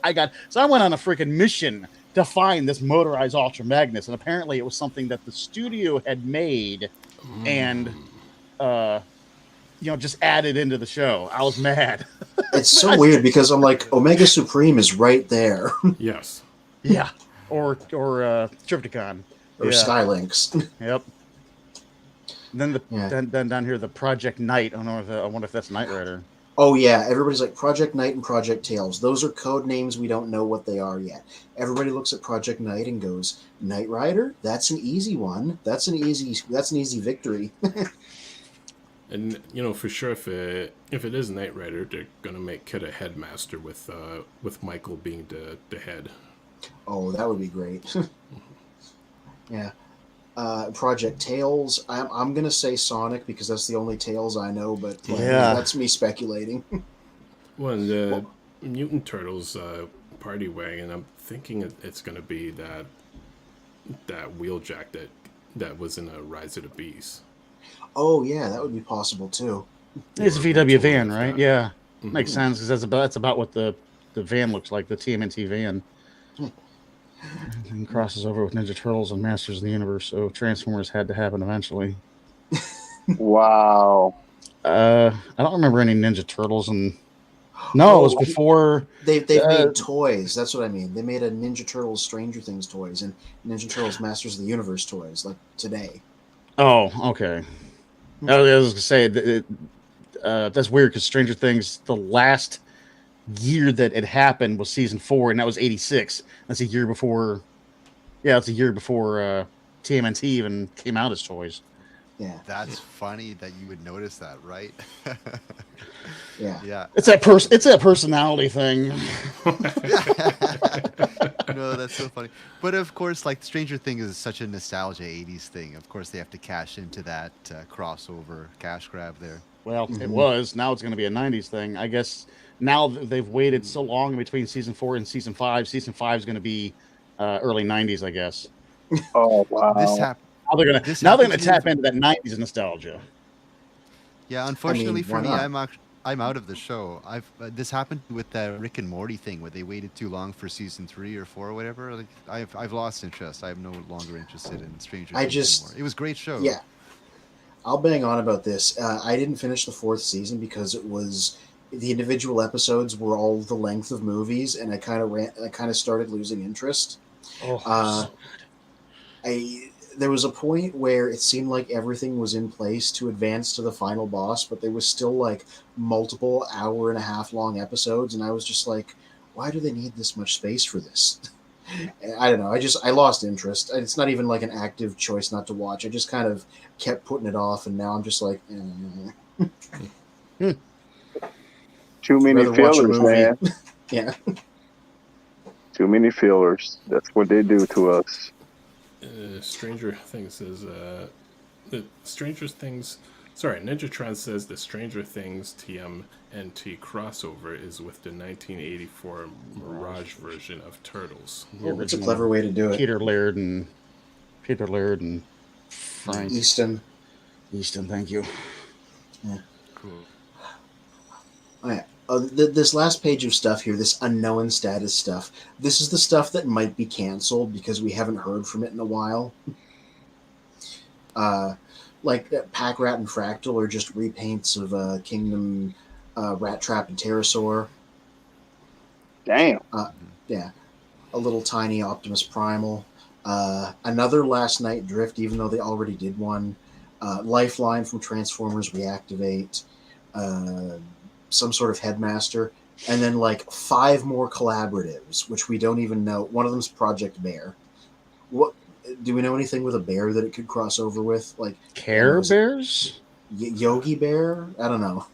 Baloo from Disney? Tailspin? Care Bears.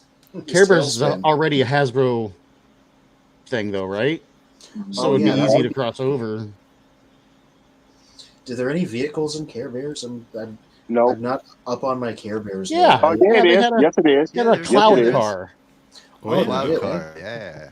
Yeah. Yeah, the car. It was like it had wheels underneath this cloud, and they kind of drove this cloud. Or my sisters had one. Yeah. Oh, that would be the That's a good crossover collab. for Tailspin. They could they could do a retooling of The plane. a plane, the orange Autobot triple changer when we mentioned him earlier. Sandstorm? Sand. Yes. Yeah. Yeah, but they're not gonna. There's also that. Have they done anything with Disney? I'm just thinking like that'd be. Oh yeah. Right. I don't know if I want to touch Disney with a 10-foot pole right now. They've done collaborations with Disney in Japan, over in Japan. Takara did like a Mickey Mouse Optimus and stuff. So it's happened on the other side of the pond, but nothing that came out stateside. Yeah, I Japan, kind of however, discount is- doing anything with Disney. Yeah. If I make Panda, if Make Panda could be Robot Chicken crossover. If anybody knows, there's a Beast Wars Robot Chicken sketch where they got David Kaye back to be Megatron, and he was getting paranoid that the animals around him were Maximals in disguise. So The Project Bear. What about Kung Fu Panda? They're coming out with the last movie this summer, aren't they? Yeah, Kung Fu So Panda maybe. do they go like the animal route and make him a Beast Warrior? Maybe.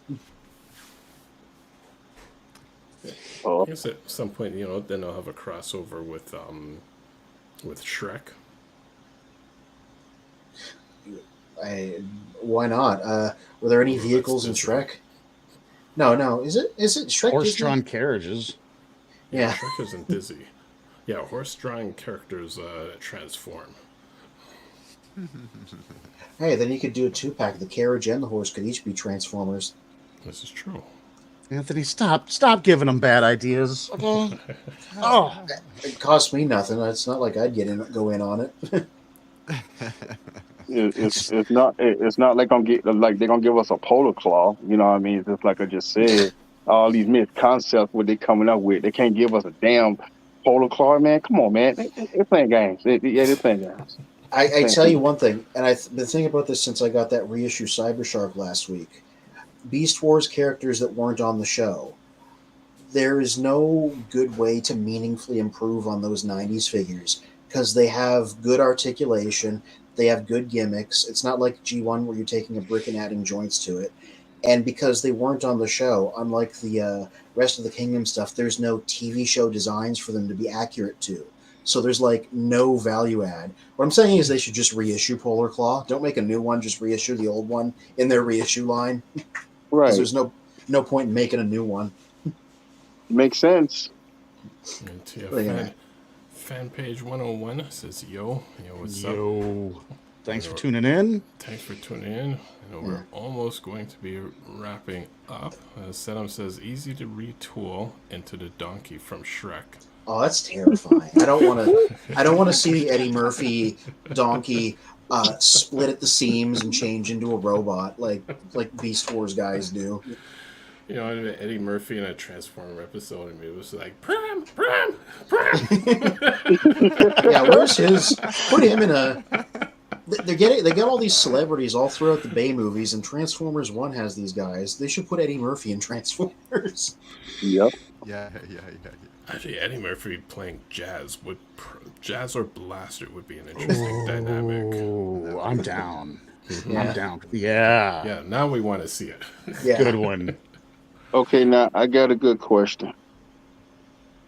Now the question is about the 13 primes. Yeah. Are they gonna rehash these figures off the other ones? Like you got RC, she could be made to Solus Prime, or Leon Maximus could be Megatron from Transmetal to Dragon. Are they? I just hope they don't. I hope they just have brand new molds and scopes Yeah. for these figures, because if I see anything that's a rehash, I'm just not gonna buy it. Yeah, 100%. 100%. Literally. This is a big list of leaks, and when Hasbro releases a wave, things can change last minute. For example, there was that Sure Shot. I think they were supposed to do a Target Master, and then they canceled that last minute.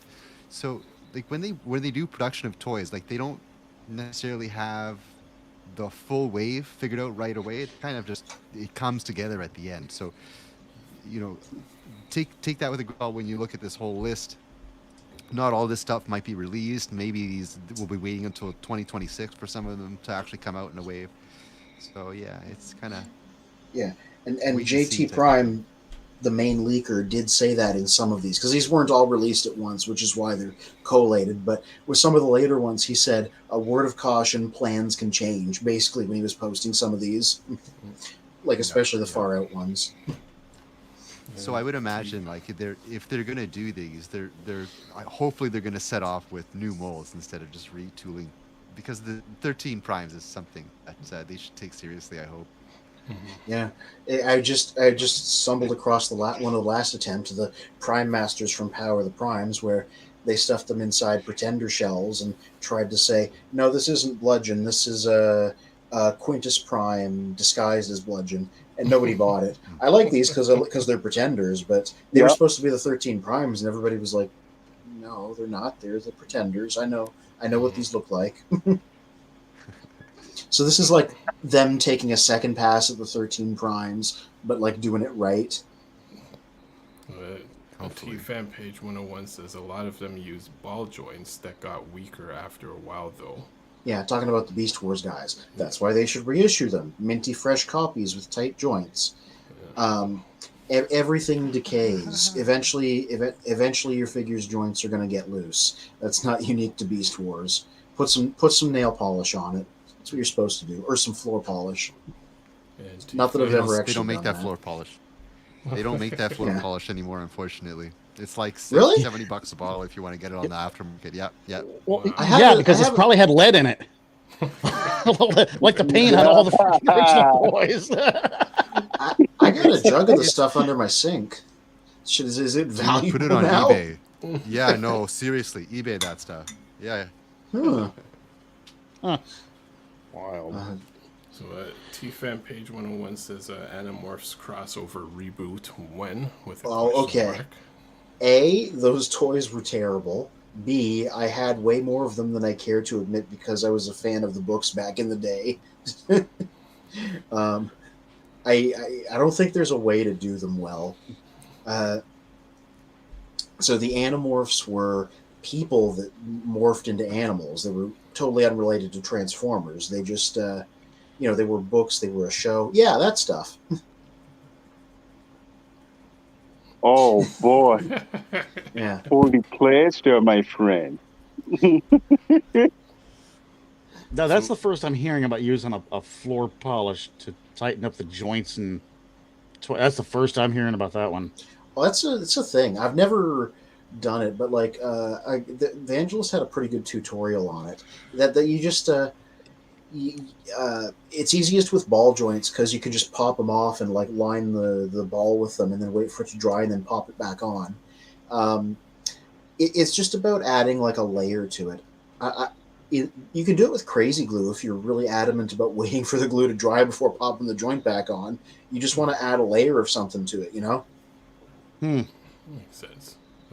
Cino says TM2 Megatron into Shrek Donkey and Dragon GF. Let's not do that. T-Fan page 101 says, I'm sure the primes are going to be the next Amorizer gimmick with matrix chambers in each. Well, they're going to do something with them, for sure. And Seno says to fan page, don't give perspective and nightmares about so many matrices. Yeah, they had like... the last time they did them in Power of the Primes, all the bigger figures had matrices specifically so they could like interact with them. So maybe they'll bring that back. But multiple matrices, is it then called matrix size? Mm-hmm. Matrices. What? Okay, then. That kind of raises a question, then, doesn't it? Is this like what 3 versions or 4 versions of the matrices? What Matrix? Matrix Eye?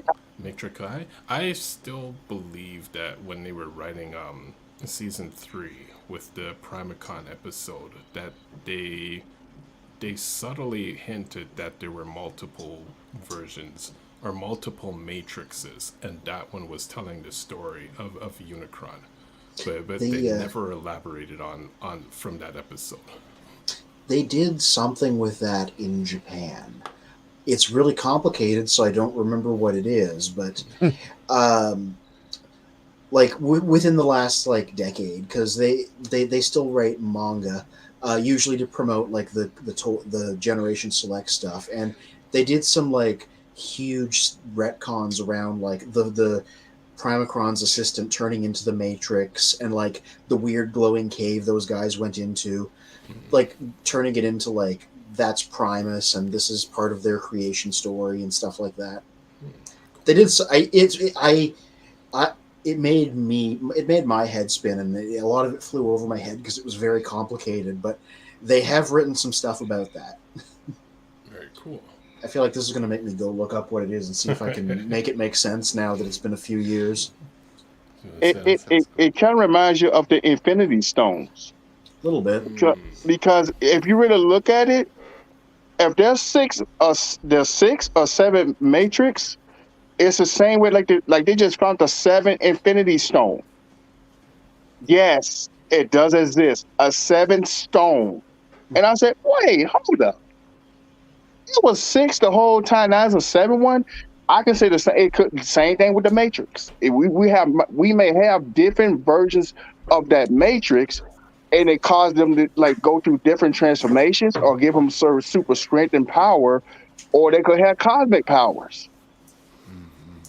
That's why I'm glad to be stuck in G1 lore. I can just ignore all this 13 prime malarkey.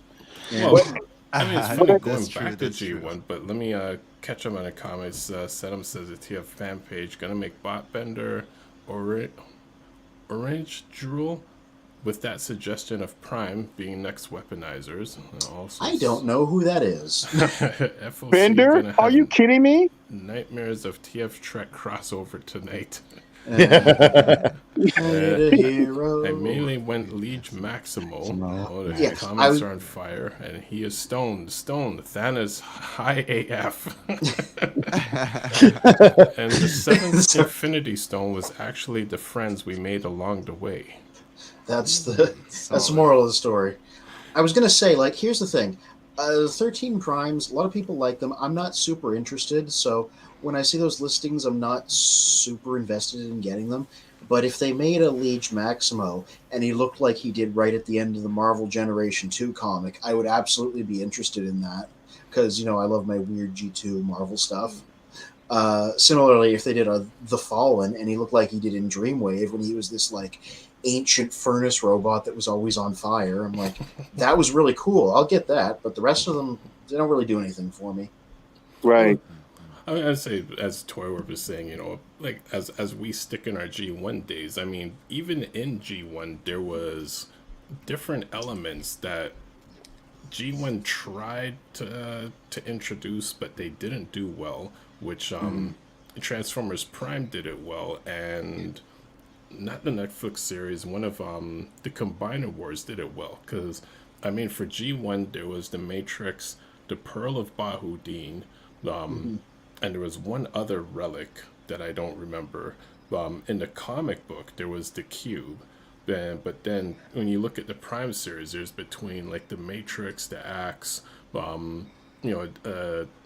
the gun, and I think in the Power of Primes there was like a handful of multiple weapons that are kind of like equivalent to the Infinity Stones.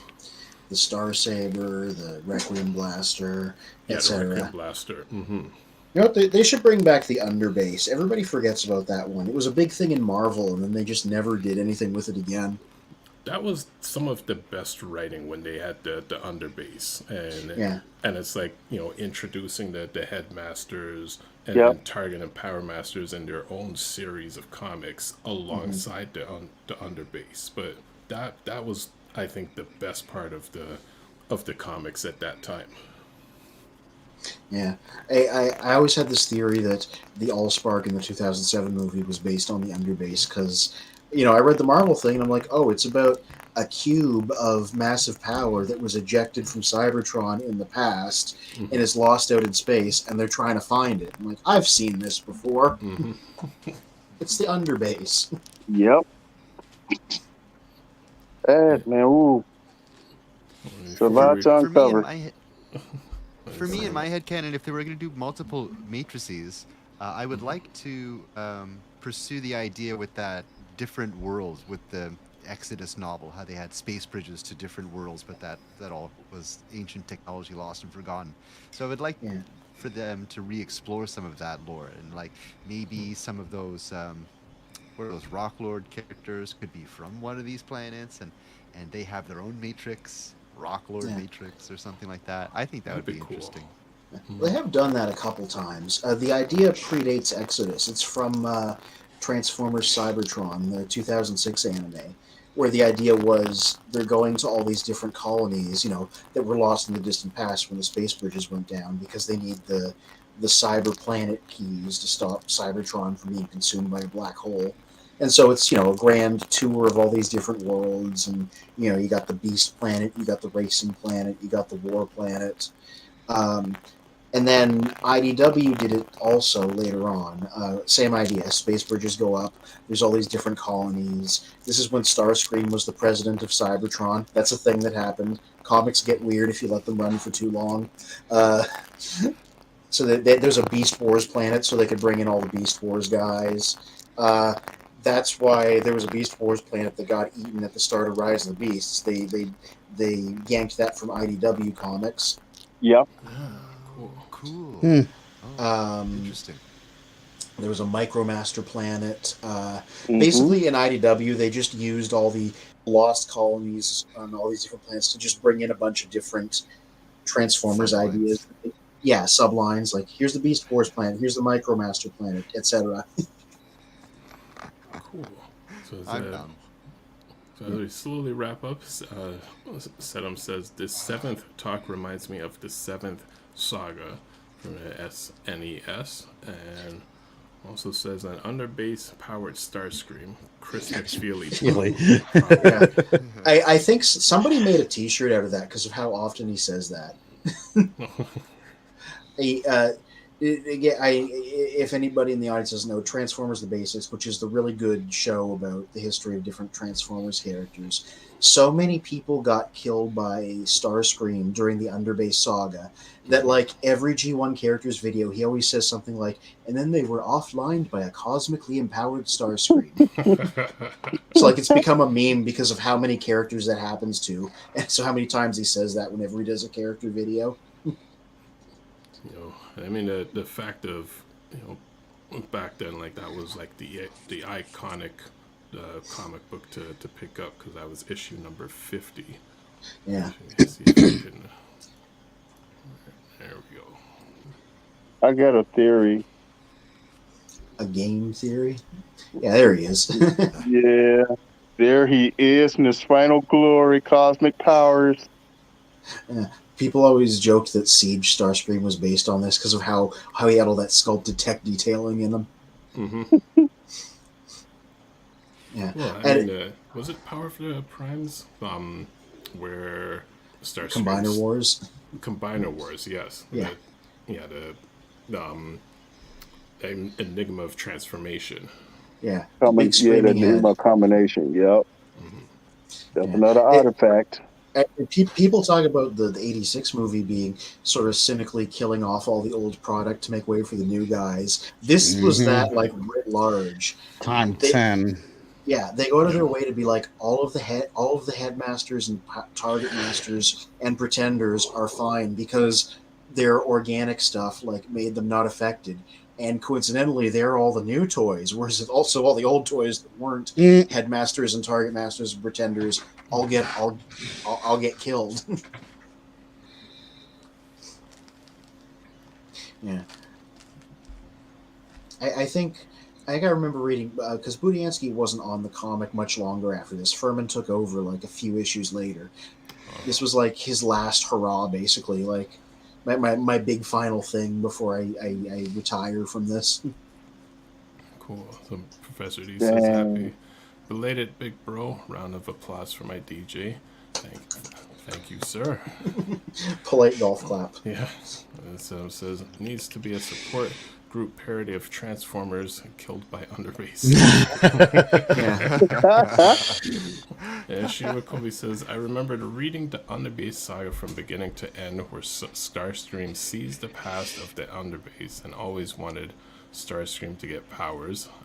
And saying, have another Star or Scream, but not Starscream bot that introduces their self, and just hearing half of Starscream's name causes them PTSD. Well, That would be fun.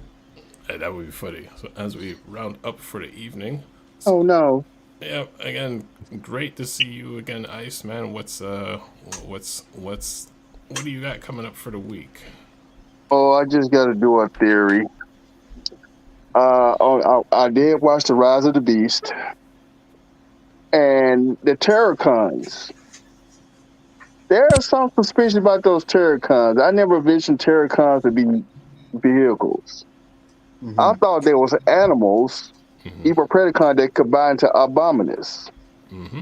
And that's what I thought. And then I looked at Scourge again. I said, that's not the real Scourge. Because I remember Scourge from the other Transformers series with the keys. That Scourge was a dragon with 3 heads. So they're taking scripts from all the cartoon animes in the movie and combining to make that movie Rise of the Beast. Mm-hmm.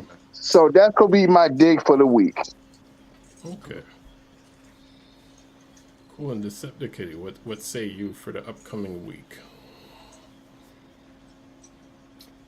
Really just getting things together. Just keeping things together. If I keep things together, I'm winning. I know the feeling. Objective survive.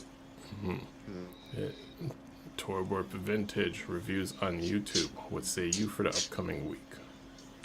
Again, I know I'm going to sound like a broken record at this point in time. This video is giving me such hell trying to film the Orange Blossom truck. It's just giving me hell because now it won't. Just technical issues have prevented me. Technical issues with the truck have prevented me to putting the video out. But God, I really hope this week I'll be able to get that video out on Toy Warp. I really hope so. Well, it speaks to your sense of perfectionism that you're making sure it's right. Mm-hmm. Yeah, some things got to slow cook. This is true. Yep. Yeah, but it's been like 4 months ever since I released anything on Toy Warp. So yeah, it's been slow cooking long enough. I gotta put something out actually next week on Toy Warp and Cruisers. Mm. Cool. And over to you, Fear Courage. What is coming up for the week? Meanwhile, I'm like, oh, everybody's got to wait. I usually I take my photos on the weekend. I had 2 birthdays this weekend. I had no time to take photos. Mm. You just saw me taking photos of Retro Perceptor here. This guy's gonna have to wait till next week because I also need time to cook because I got to take more photos. I got to write them up. I didn't have time this weekend, so this will be my next review. It will probably be out next week instead of this week. For real. I know I say that, and I'm usually pretty good about getting it up anyway, but I mean it this time. I haven't done enough yet, but he'll be coming. That is cool, man. Sam says I got to do art about mental health and or autism awareness this week. Cool. So check him out on his channels and Instagram pages. We have everyone watching, now or later. We have everyone's socials in the description. So you'll go through the description to find any of the members on their individual pages outside of our collective. And we do ask to like the video, support us through our Patreon, and and also join us on our socials: Facebook, Instagram, Discord, and TikTok as well. And we're gonna have more cool streams coming up as we always try to work our things in the background. I know Mr. Magnus, who wasn't with us this evening, he's going to be a speaker at a convention in Kentucky in July, and then we also have a TFCon Toronto coming up in July as well. And Stephen Bach says, our collective, we the Borg. Yeah, resistance is futile. Resistance is futile. Subscribe to our You channel. will all subscribe. You will all be You will subscribed. all subscribe. And if you don't subscribe, you will get mauled by Ravage or either get your eyes plucked out by Laserbeak. So you got two choices. We do have an app saying to be one of us.